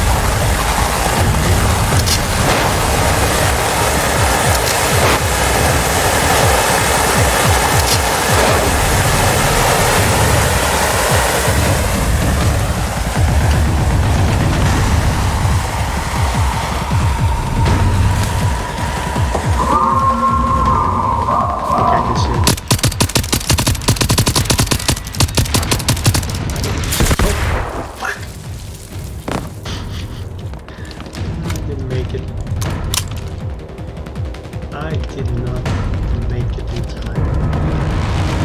You know, I'm working maybe very quick about these guys.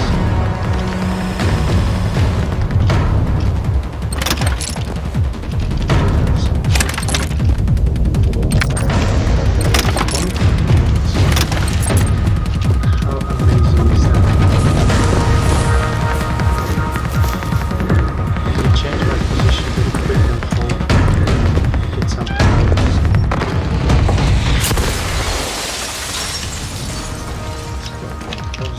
Just in case.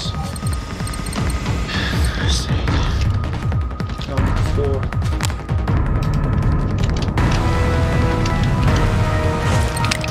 So that's how the game plays. Imagine if I would play on a hard mode, man. I'm getting rage. But see, this game was actually made to be played with your friends. Because just think about it, if you play with your friends, one of destructive, the second one is throwing grenades, third one is just hammering them with a machine gun. Shit like this. It's made to be played with your friends. As you can see, single player is getting much better.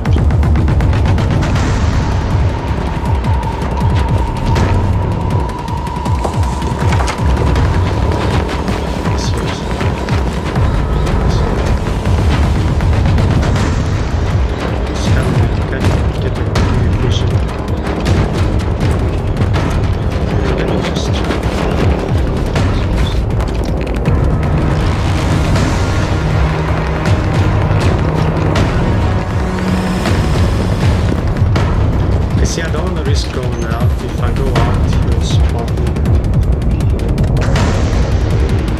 Kill me with my bullet. But I'll bring him to it now, so I should walk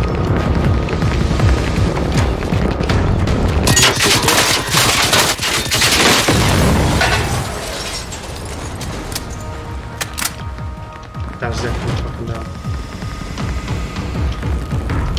Oh yes, help that. Just one. Check.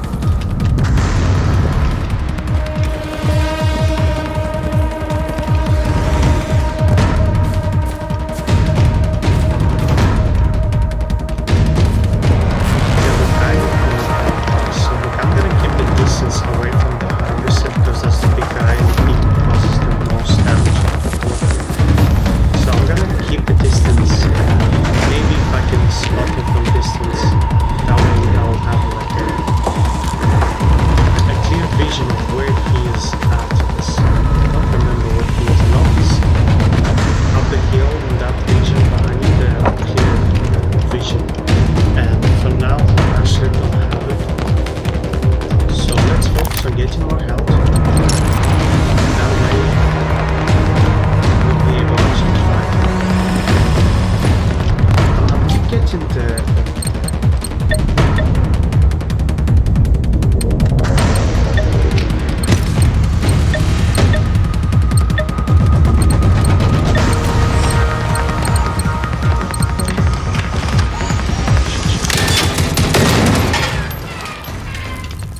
Yeah, I just said I'm keep hearing a robot moving around these areas. So I can still hear one, so probably there's another one. So it should be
I don't know if you guys realize on the street, but the visibility is actually decreased. It kind of looks foggy and not clear, and the oil going behind is actually because I'm wearing a gas mask, which is a little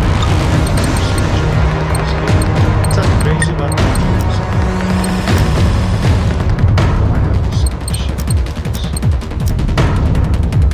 yeah, see, much clearer.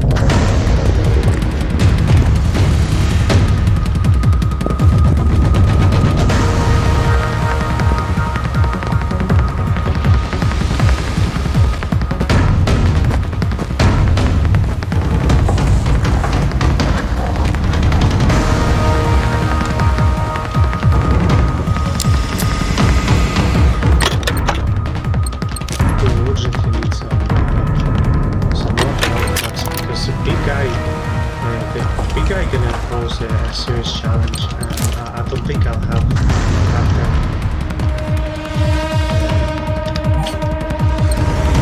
I'm not going to be able to actually take it down. I don't think so. I don't have the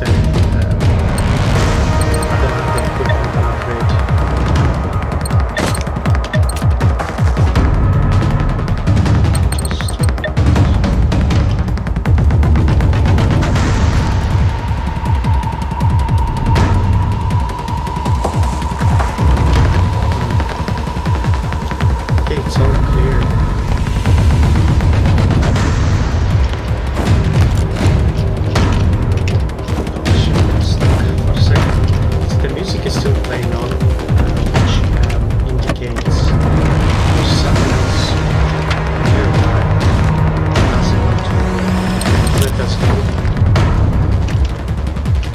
Actually, if you pay attention to the sound as well, it produces this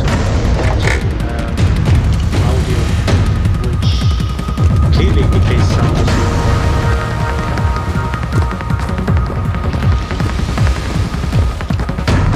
But anyway, I'm gonna go slowly one by one to every house and try to find as much items as possible.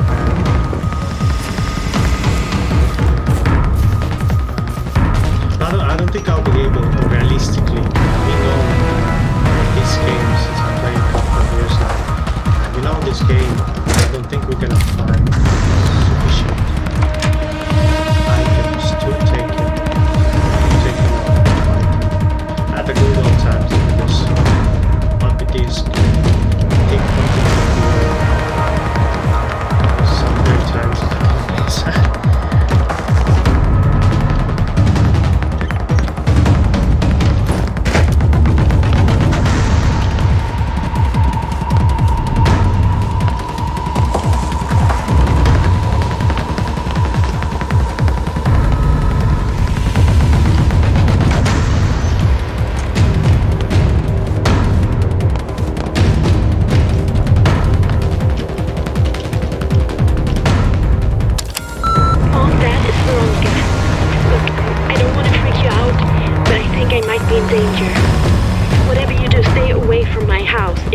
Safe. Trust me on this, okay? Maybe you guys should go to Untitled Chapter. No, wait, I'll come over and explain everything. I'll leave from work now. Oh, and I need to crash at your place tonight. Another thing that I remember during my original playthrough that I had a couple of years ago, that there was no, so you know the way you suddenly heard an audio log or an audio message left on the phone, back in the day, that particular button was spoken in Swedish, and the subtitles was really fast. I didn't have enough time to actually read and try to understand what happened in this game. So originally, I would just play through without listening to anything because I wouldn't understand it. But I'm glad that they finally got someone to speak English for everyone to understand, and they have subtitles that are that fast this time.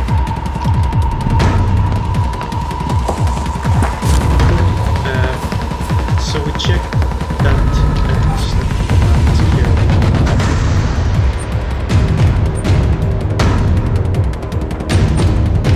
so the big guys should be somewhere in this area where we actually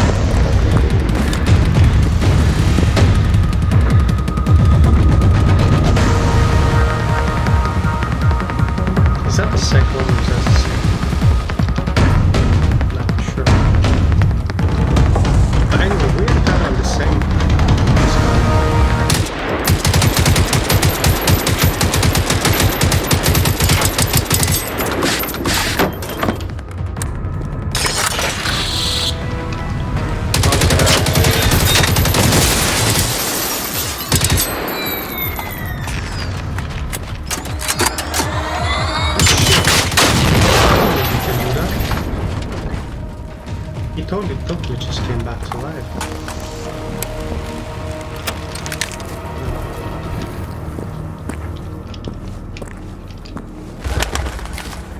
Okay, so now we are clear. As you can hear by the sound of the game, the combat was actually finished, which means that the large guy is actually not aware of our presence. So we're gonna keep it quiet. Maybe we can avoid it for this stream until we are fully prepared.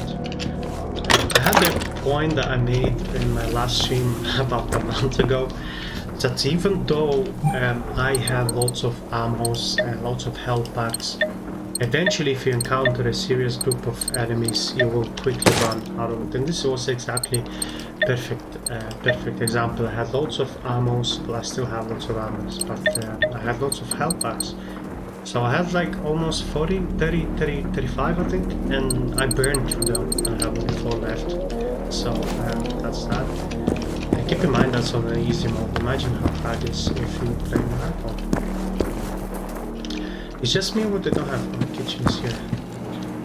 Oh yeah, another annoying thing that I remember about this game was all the houses were exactly the same design without any changes, and I remember even me getting annoyed at all the houses, the interior to be more specific.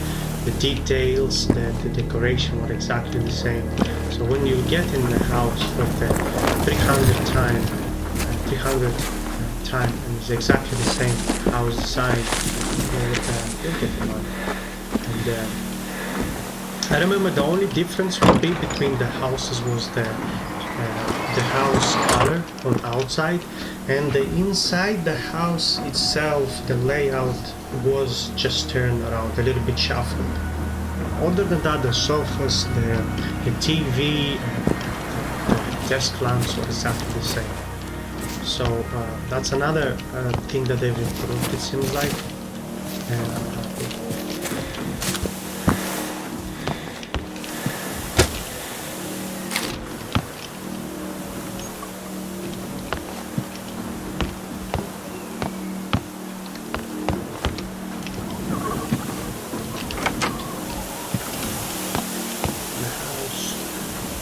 House.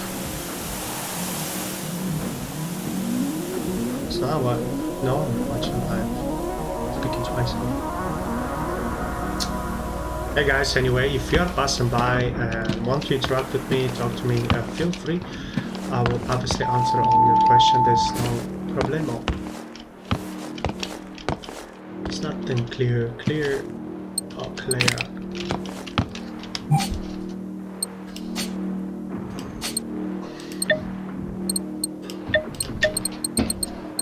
I'm gonna get rid of a few of these. I rarely use them, so I'm gonna throw half and I'm gonna keep half. Beautiful. So checked. It's funny because again the house, the layout is kind of exactly the same. It's exactly the same. I don't know if you guys pay attention and realize this. Oh, it's exactly the same.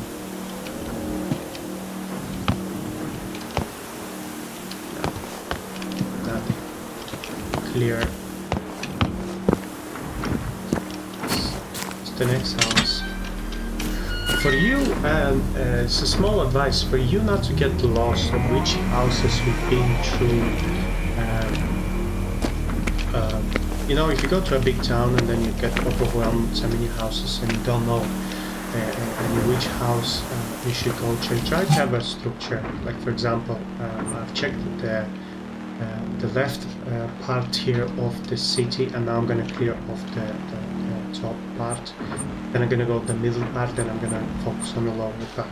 Also, just to make it easier so you don't get confused, also all the houses that I actually checked, I leave the doors open, as many doors as possible. That way, if you see a door open, you know you've been in that house before. Speaking of houses, this is actually something new that I haven't seen before. It's really nice as well. It seems like there's a new built house and I don't remember this being a thing. It's kind of like modern house. And if I go in this house and it's exactly the same design, like majority of the houses, then I'm flipped. So yeah, there's few rooms upstairs, few rooms, kind of the same shit. At least from outside, they changed it. Gave me a fake hope. Yeah, same back door. Same shit. I'm not too sure. In Sweden, is this a thing in Sweden? And all the interiors, layout is the same. Because I'm thinking in Ireland, there's few obviously houses have same layout, especially the new estates that are built, the modern one. We kind of have kind of more or less the same. But not each and one. Like every 5 or 10 houses, I have one way, and then they have 5 houses with 2 bedrooms, and for example, an office. Other ones have 3 bedrooms, fourth one has balcony and shit like this. So they try not to do exactly the same design. And I'm wondering if this is like a Swedish thing or something. Anyway, cleared. It's cleared, yes.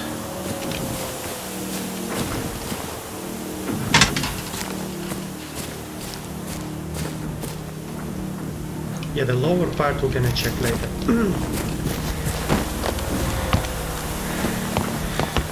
Okay, so our next step should be this house here on the hill. Let's see. We're actually getting closer to the big fella. And he's actually the different tier, plus the new one that I was speaking earlier. It's a green with black. And he's probably the one who's causing the most damage. When I was in that house, when I nearly died. So living room with 2 bedrooms. At the end, we have a room here.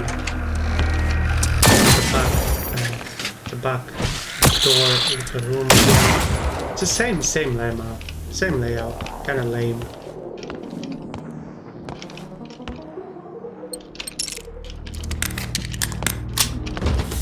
As you can see, I actually killed these enemies with the silencer in case I would cause loud noises to attract the big fella. Yeah, and then look, you go upstairs, there'll be a room on the left and a room on the right and a bathroom right here. Exactly the same. Exactly the same.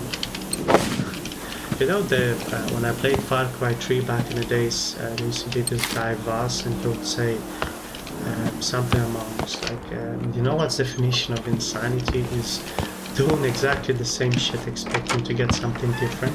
So this is what it is, like I'm doing exactly the same shit over and over again, expecting to get something cool in these houses, even though you're not gonna you'll get either bullets or a downpack. And that's insanity. That's insanity. Maybe I am insane. I am definitely going a little bit insane. Being locked in a house for almost a year. We're gone for a full fucking year since we got locked down, man. Just think about it. Last year in February, I was on holiday for my birthday in Lanzarote for a week. And then when we get back in March, I think the COVID hit Ireland. Well, hit the world really. And I remember March we went in lockdown.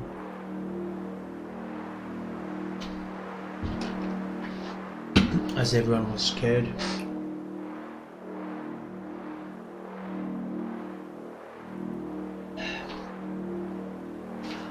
My mom would hate me that I'm drinking out of a carton, so I'm gonna fill my little pretty bottle. Sometimes my mom, like, they're back home obviously, in my country, You know, since they're locked down, my dad has health problems, so they're trying to stay away from the virus as much as possible because my dad has health conditions, and they don't go out more often. So imagine with this lockdown, it's kind of boring for them. So from time to time, they're actually checking my stream, just to see how I look, how I feel, and all this kind of shit. And yeah, she always gives out to me of how I talk, what I wear, how I present myself, you know. It's really complicated with that. So she always, I used to have this big 5-liter bottle of water that I would drink directly from it, and whenever she would see it online, she would like fucking flip. She's like, why are you fucking drinking from that bottle all the fucking time? Can you not fucking buy a normal bottle?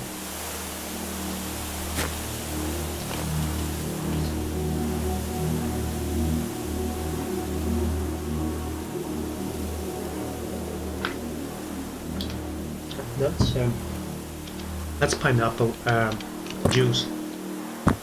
Basically, I have some problems with my health that is related to sinus chronic, and then I have some sort of allergy, and then from allergy that mucus goes to my lungs and makes me cough.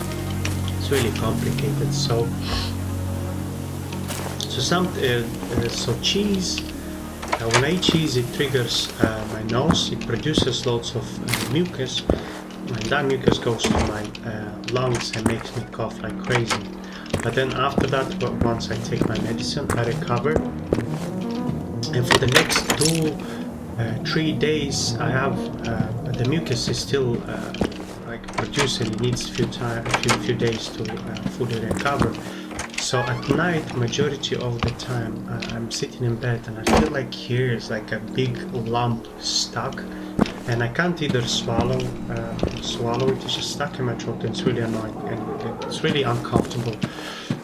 So that's why I have this sleeping problem. I can't sleep because it's uncomfortable laying in bed when you know something is in your throat. And I tried eating something, trying to push that fucking mucus out of the way. I tried to drink, I tried to gargle with water and salt and all this kind of shit. It's not helping actually. So what I read is that and what I read recently, that pineapple actually contains some sort of enzyme that breaks down the mucus, and supposedly is meant to help me. So I tried it yesterday.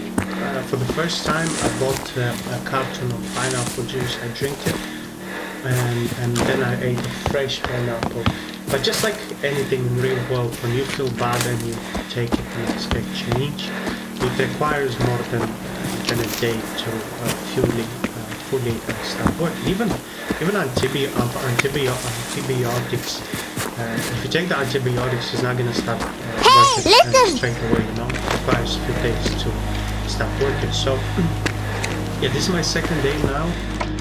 I bought additional 2 packs of pineapple juice, so I'm trying to drink as much as possible, see if that's going to help me tonight, because I haven't been able to fully sleep lately at all. You know, overthinking shit and this stuff on top of it. It's like worst combination, and honestly I wasn't able to sleep this past week. So let's hope this bad boy. My girlfriend actually got me even these fucking pills that's supposed to make you fall asleep. So I hope you do it.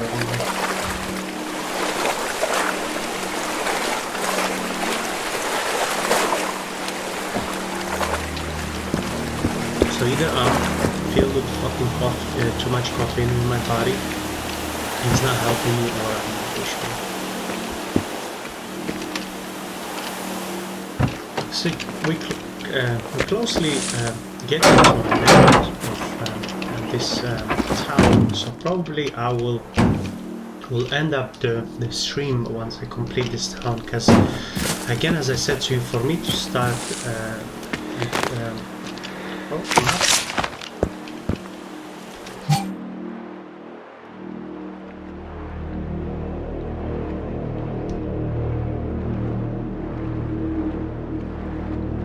Okay, map of the Severed region. Someone drew a few symbols on the map, seemingly indicating an overrun place and potential a safe house due to their stodginess or isolation.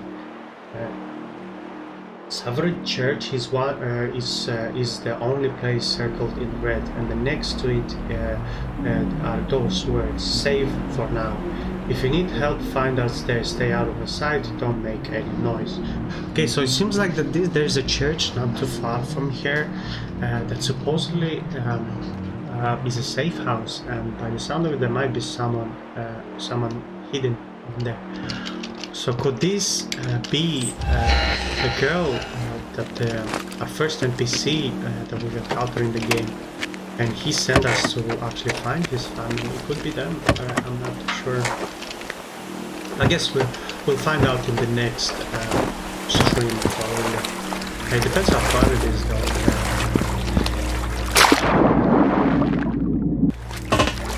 Oh.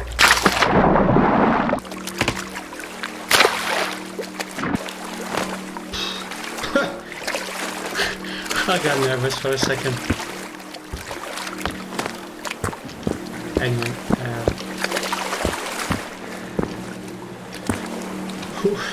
open. Yeah, so as you can see from advice I gave you earlier, if you have everything open, you know you've covered this region. So we are coming from here. Open, doors open, house doors open. So you have a clear way of moving around the map. Definitely having been here, it's not compared. Yeah, probably I'll end up the stream once I'm completing this, and I'm off tomorrow. If I don't have any views, I need to go and see the Female Stream.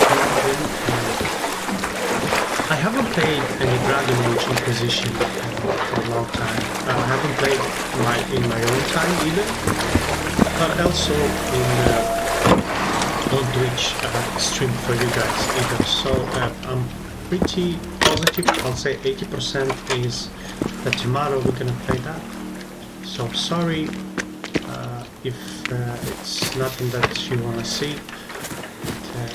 No one is watching me, so I'm pretending. I'm pretending someone is watching. I'm pretending. I'm a loser. Anyway, so we are actually in that same house where we got jumped by many enemies at the same time. What house is this? Were we here before? Yeah, and this is the thing that my point that I made earlier. Open the doors and you'll see straight away if you've been here. Look, the car is open, doors is open. There's a garage is open there, the doors is there. So we've been here before. So we know that now we can focus on the lower part. So yeah, this is where the initial battle took place, and there should be lots of booty spells here. And the most interesting part. Whoa! No, but there was a secret. Fucking loser. That excited. What's this? Is that a bunker? This is a secret bunker. I love secrets. Like secret hidden like bunkers or safes and all this kind of shit. I mean in the game, not in the game.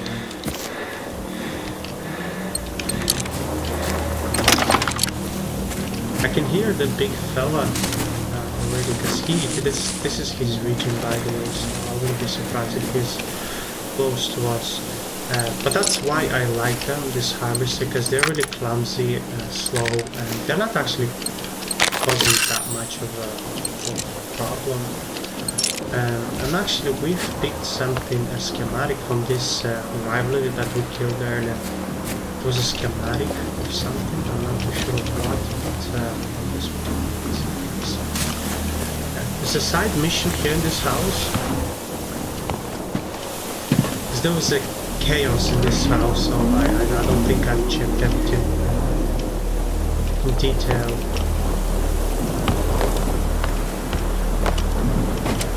There's a key. I need a key.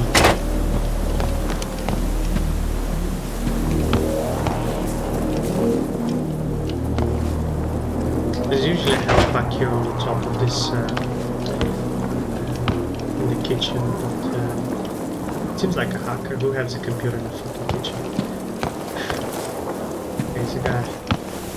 Yeah, I think I saw a key. Was that upstairs or something? Look at this. Magic. Fucking magic. Oh, we got the key. We got the key. It's weird because the first time when we picked the map, or there was something here right beside the key wasn't highlighted for some reason. It could have been because I was in a combat. Oh yeah, by the way, there's lots of parts in this game that is still buggy. Even like the important parts of like a game. So just keep in mind that it's still not fully optimized. There's lots of buggy shit in it. And I like instead they have like 2 years since this game came out. We're going on the third. And instead of them trying to improve and fix the bugs and all this kind of shit, they're kinda trying to do the opposite. They're trying to make as many DLCs as possible to get money out of people.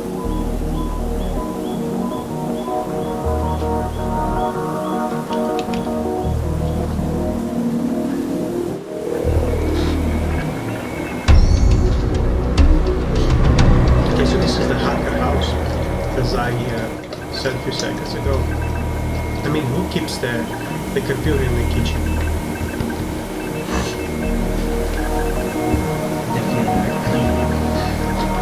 Joking.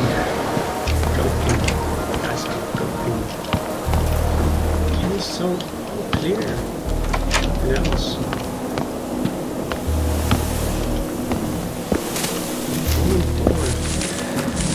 Overboard. I hate them, fucking Uber robots. If you let them warn, if you allow them to warn his friends, you're gonna get jumped by 20 people. 20 robots. Apologies.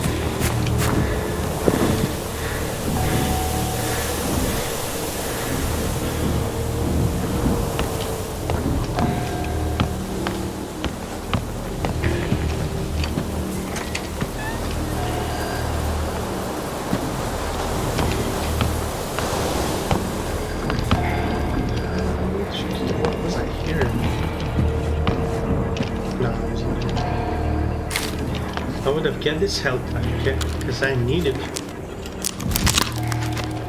Anyway. Oh yeah, I was here. See, when there's too much shit going on, you just get carried away and you don't pay attention to things at all.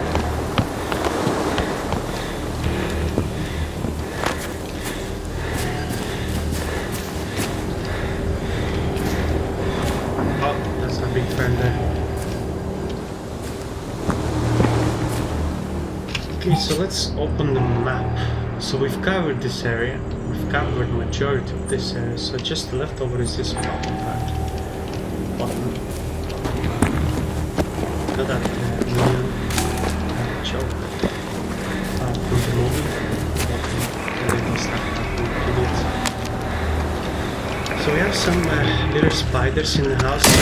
So you can use, as I said to you earlier, you can use the silencer, because as you can see the indicator is popping up, so please kind of paying attention to this area to see if you can hear more noise, and if you get confirmation that there's something in this direction, then he will definitely come and investigate us, or even shoot at us, you know.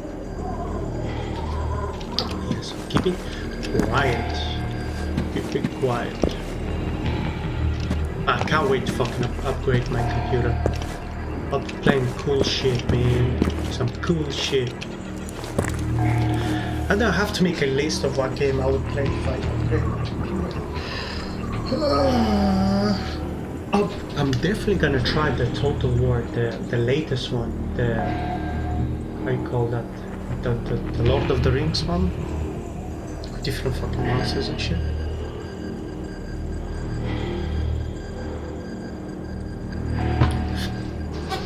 Total Warhammer. Total Warhammer. I need to do like a wish list of what game I'm gonna play.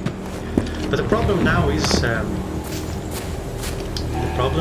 finding the graphics card, especially nowadays with the sculptors. It can be the most difficult part. Yeah, so as you can see, we actually checked this side of the map because the doors are open. See, my advice is not bad as it seems like. I'm pretty sure at the start you guys are like laughing and making fun of me. But then slowly it made more sense of why would you do that.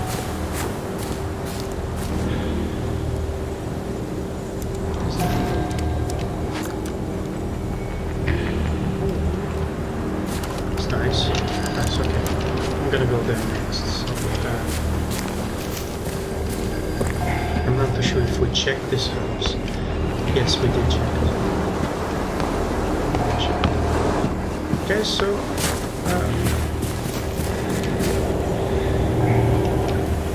quiet.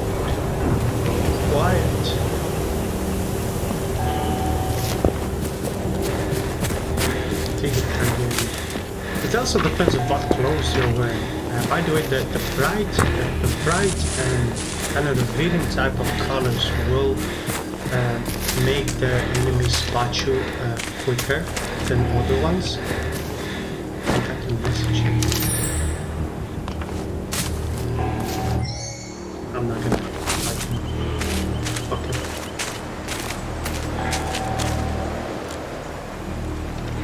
Man, my sighting is really bad. Why did we can go up there? Hunting tower. What's there?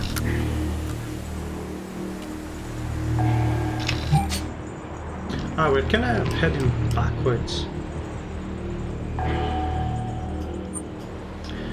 I don't know if you guys realize, but actually there's a new rivalry enemy that spawned right here, because we killed the previous one. It's an harvester as well. His nickname is the Horror of Minken.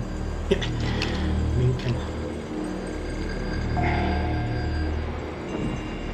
You know what would be cool? It would be cool if we get the safe house. That way the game and all my progression will be saved. Well, I mean, we can continue a little bit more if you guys would. It's not so tell me, Misha, do you want to play more or not?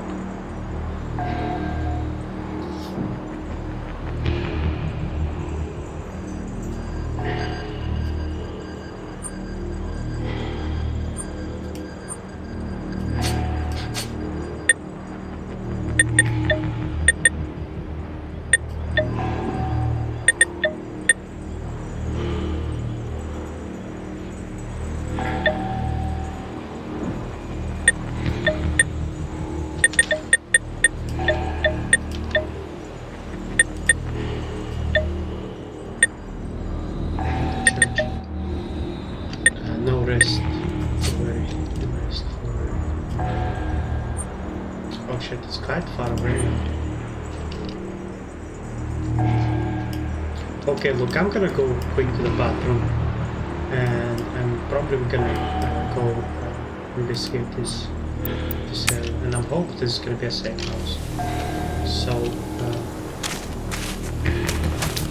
there's someone there. I'm gonna hide in the house.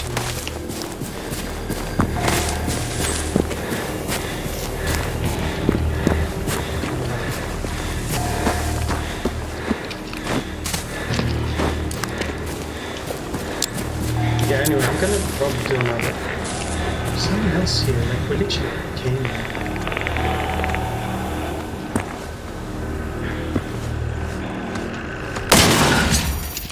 Fucking game, man. Anyway, I'll be back in a second, guys. I'm not gonna turn back to the... Yeah, I'm just gonna be quick back to it.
about this.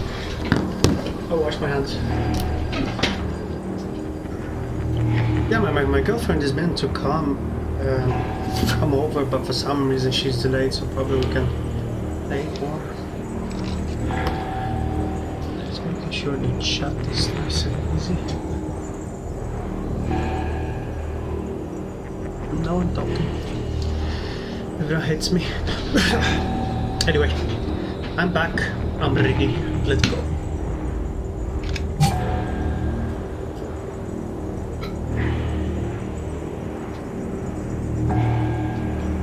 So I put the waypoint. We should be fine. Now, a cool thing about this game is exploring. It's greatly encouraged. It's more than often I found hidden things in this game. The great example is a fowl that we find in a little cave behind the house. I got excited because I thought I'd probably discover something cool that I haven't known about. But yeah, so if I'm going through this towards this little structure here, you have two choices. Obviously you can go through the roads, but you're more likely to encounter robots and all this kind of shit, cars, and maybe a convoy with dead bodies. Or you can go through the forest and maybe you can find something interesting through there. So it's really up to you. I usually tend to go through the forest because I don't want that necessary attention to myself. But yeah, I know both option can be really beneficial. Yeah, sometimes I found by accident just going through woods, like secret military bases, caves, lots of stuff. So yeah, we are about to follow, and I'm pretty sure if I'm following these cables through this little section here, I'm positive we're gonna find something really fast. I think it would be better if you're gonna go on a higher ground. We're gonna have a better vision, and as far as I can see, the cables go kind of on the coast, on the lower ground. So even though it's well, I'm pretty sure this goes to a Phoenix operating center or outpost and shit like this. So usually there's enemies there. I can see it from distance, and so if there's any enemies, I'm gonna have a higher ground, so I'm gonna spot them straight away, and I'm gonna have advantage basically.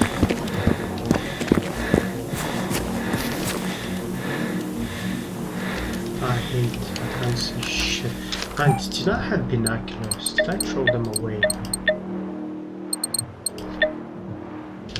I'm always throwing useful fucking shit. I throw them away.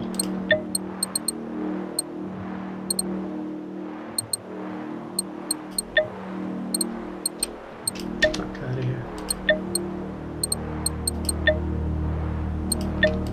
No, I don't have.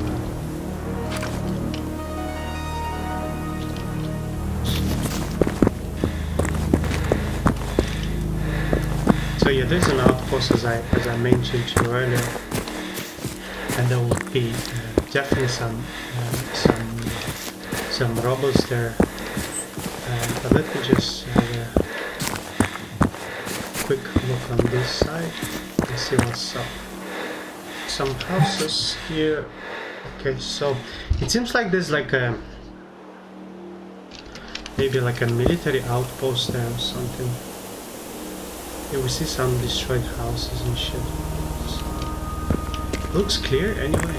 Looks clear. So even though if I'm gonna get into a battle here, no one should be investigating.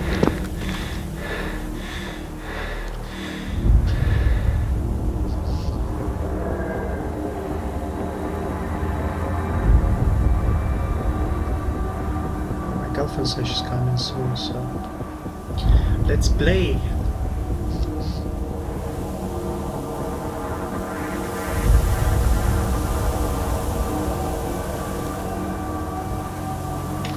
Okay, I think it's the antenna is the structure that we see here, because the outpost is not actually shown on the maps at all unless they are discovered.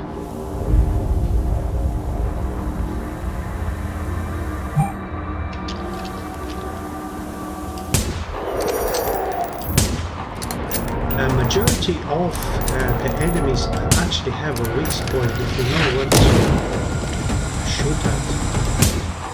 And as you saw, the first bullet was actually in the back of his body, the little canister. And that caused a significant damage from one bullet. So the point I'm trying to make is, if you know where to shoot, you shouldn't have any major problems. I don't know why he's circling us. Guy's dumb.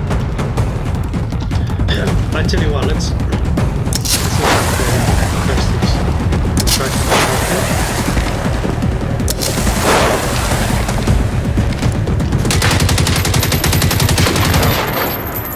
Boom, shakalaka. There's another one actually, his fucking friend is here, look at him. This is an orange one, as you guys can see. Remember I mentioned to you earlier that they have tiers, and some tiers are easier to fight, some of them are more complicated, so this is your basic here. I can still distract him with the flare sticks if he comes really close. But you see why I'm calling him off in the spawn. He definitely looks like a spawn like that. They're not so wise though. Damn shits.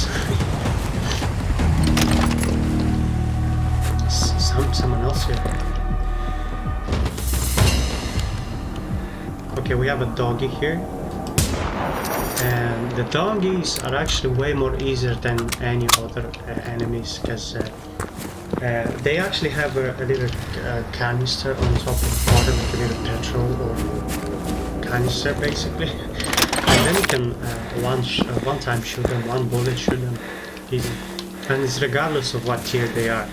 If you have a scope or a rifle like me, and if you're a good shot, you can take them out really easy. Now again, the question is, what of this? I still don't get it. What's the whole point behind it? Say, some sort of structure is protected, but if you go inside, there's nothing.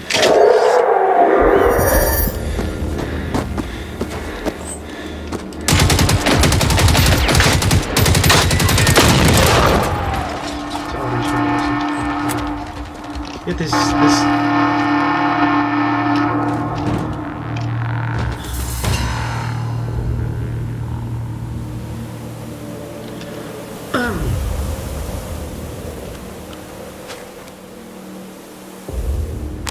See, I'm afraid if I go inside, I'm not going to be able to get out like last time. Like on my last stream.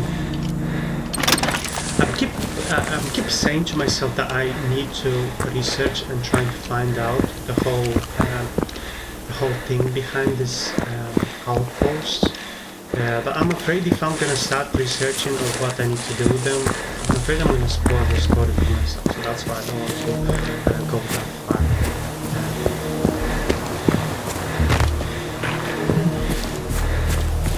The indicator shows us the sun up ahead.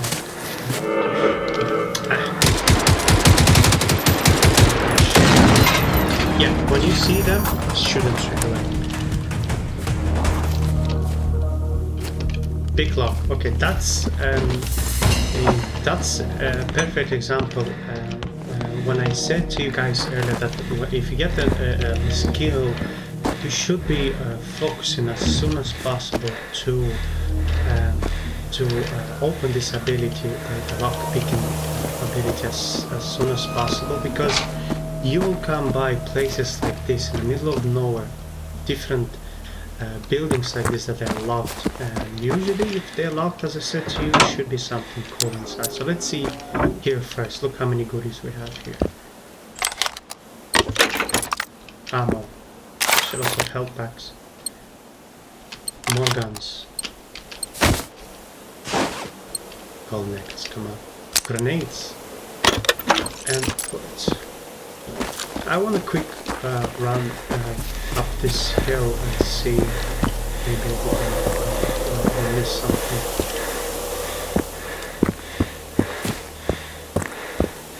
Yeah, all clear.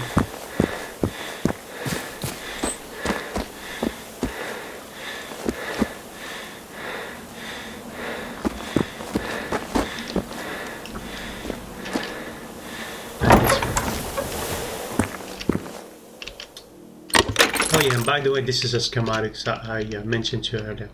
So in order to create something, an apparel or equipment or whatever you call it, you need crafting resources and a schematic, and that's the schematic basically.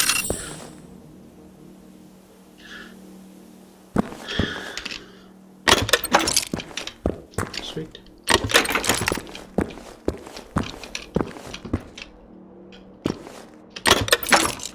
Yeah, this one was not really the best bunker I had, but the first one, the red one, was definitely the most profitable one. Best one. So let's look through our loot. In my opinion, this fella is one of my favorite one by far, because if you look at the handling, he has the best accuracy compared to any other ones. It has a really stable shot, so this is one of my weapons of choice. But the problem is I don't have much ammo, to be honest. Hey, listen!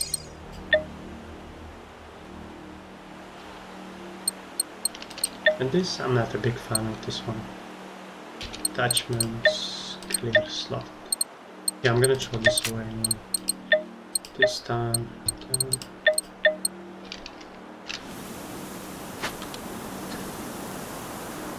So since I have lots of bullets for this fella here, then I'll probably stick with it as much as possible.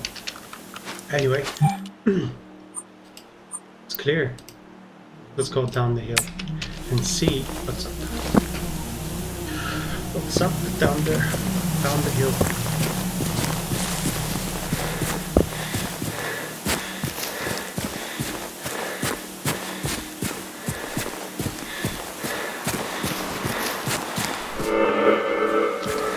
We see this outpost type of shit again, but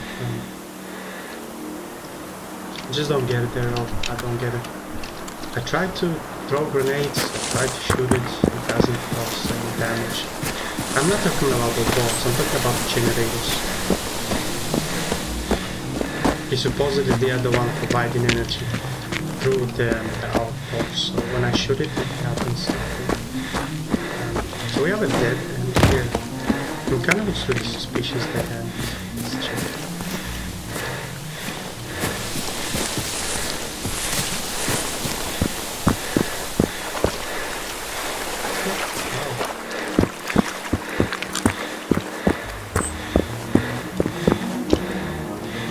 Okay, this is some sort of an island that I do not remember this being in my original playthrough. So yeah, you see these walls, see this cable, they usually go towards a generator that provides the power. But when I shoot them, it doesn't do anything, so...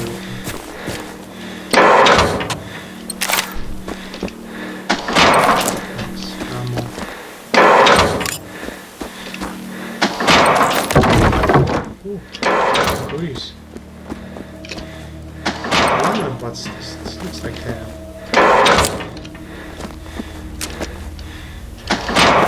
thing where you put your bodies. Anyway, we got lots of goodies. What else we have here?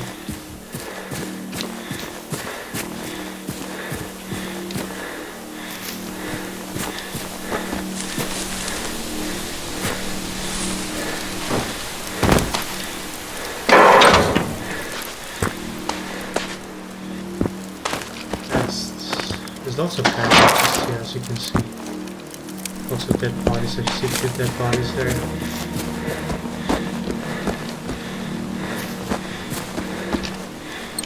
makes no sense, this red shit. This red thing, like, what are those?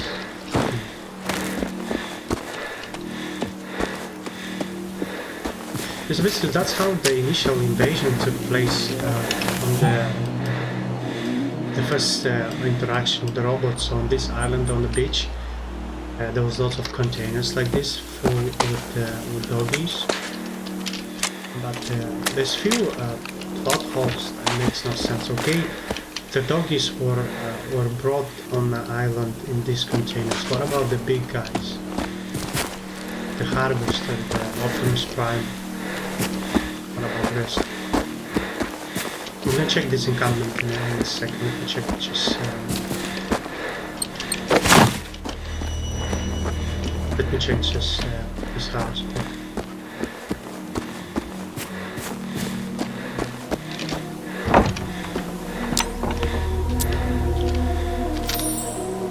I actually remember what was here on the first playthrough. So on the first playthrough in this region was just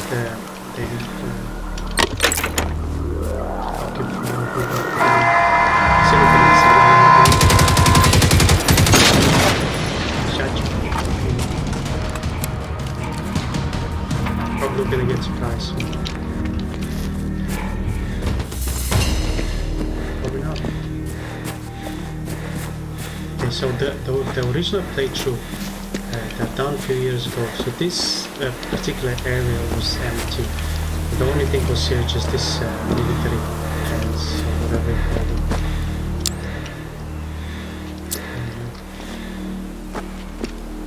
Few dead bodies though. Remember last time there was a bug in one of the tents? Not this one particularly, there's one of them. And the bug was basically wouldn't allow me to come out, so you'll get stuck at the entrance. On the, like, I was stuck inside, and I couldn't get out. There's few casualties. They got wrecked pretty hard. As you can see, there's more beds than the dead bodies. It seems like some of them got away. Some got lucky. It's all about the luck. Someone is lucky, someone is wrong. I am for a fact not fucking lucky, man. I always have bad luck. And it's a fact. Always.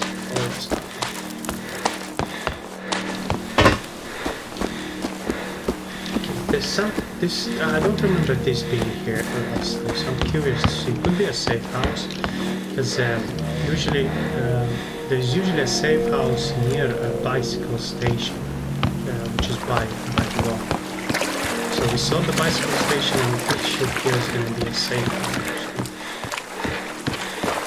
I'm kind of thinking there probably was, this island was here last time.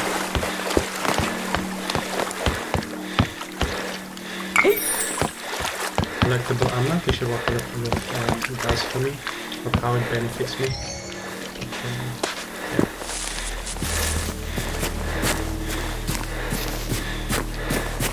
Has a safe house. Yeah, because we see the stations, yeah. Perfect. Perfect, boys and girls, perfect. We can wrap it up. Getting tired, to be honest. Okay, let's just sort everything out before wrapping it up.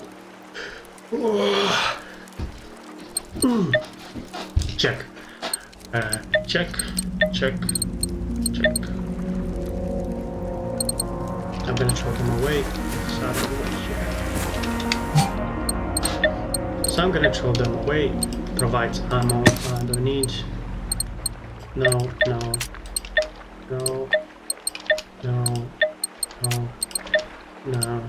Grenades are always good. In the field radio. Now we're gonna go to the bench. This one. And then we're gonna store all the resources. So we should have more available weight. Here is where we can craft ammos, but we don't have explosive neither than lead or lead. Yeah. Then we have the storage box here. So let's see what we got here. So by the way, I already actually have this. I have it. Sidearms. Pretty cool. So I don't need store item. I don't have that yet. I don't have that yet. I definitely don't have magnums. Or magnum or whatever you can call them. RPG, no. No shotgun. No shotgun. Yeah. Have this.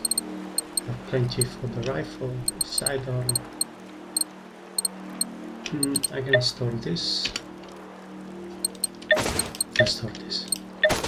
Because I'm collecting, I'm trying to collect as much of the SMG bullets as possible, because my favorite gun, or I don't know how you call this, SMG, or it's not rifle. So this is one of my favorite guns here, basically. So this is the bullets we need. So I'm trying to collect as much as possible, and then when I feel that I have plenty, I will swap here. So anyway, thank you very much, boys and girls. I see you next time at doing more specific on CGR for some Dragon Age Inquisition.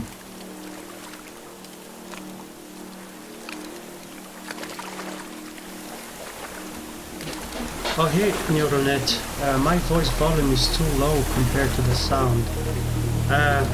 I'm not too sure what's the problem, and I've been away for a month or so, and I don't remember how everything works out. How everything works. Yeah, but thanks for letting me know. I'm not sure how long ago was that. 3:21, and we are now.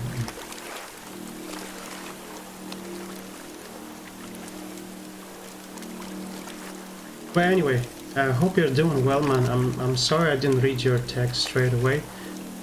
I was just no one was talking to me, so. You know, I got carried away with just playing the game without looking at the chat. So I'm sorry I didn't answer, and I hope to see you tomorrow.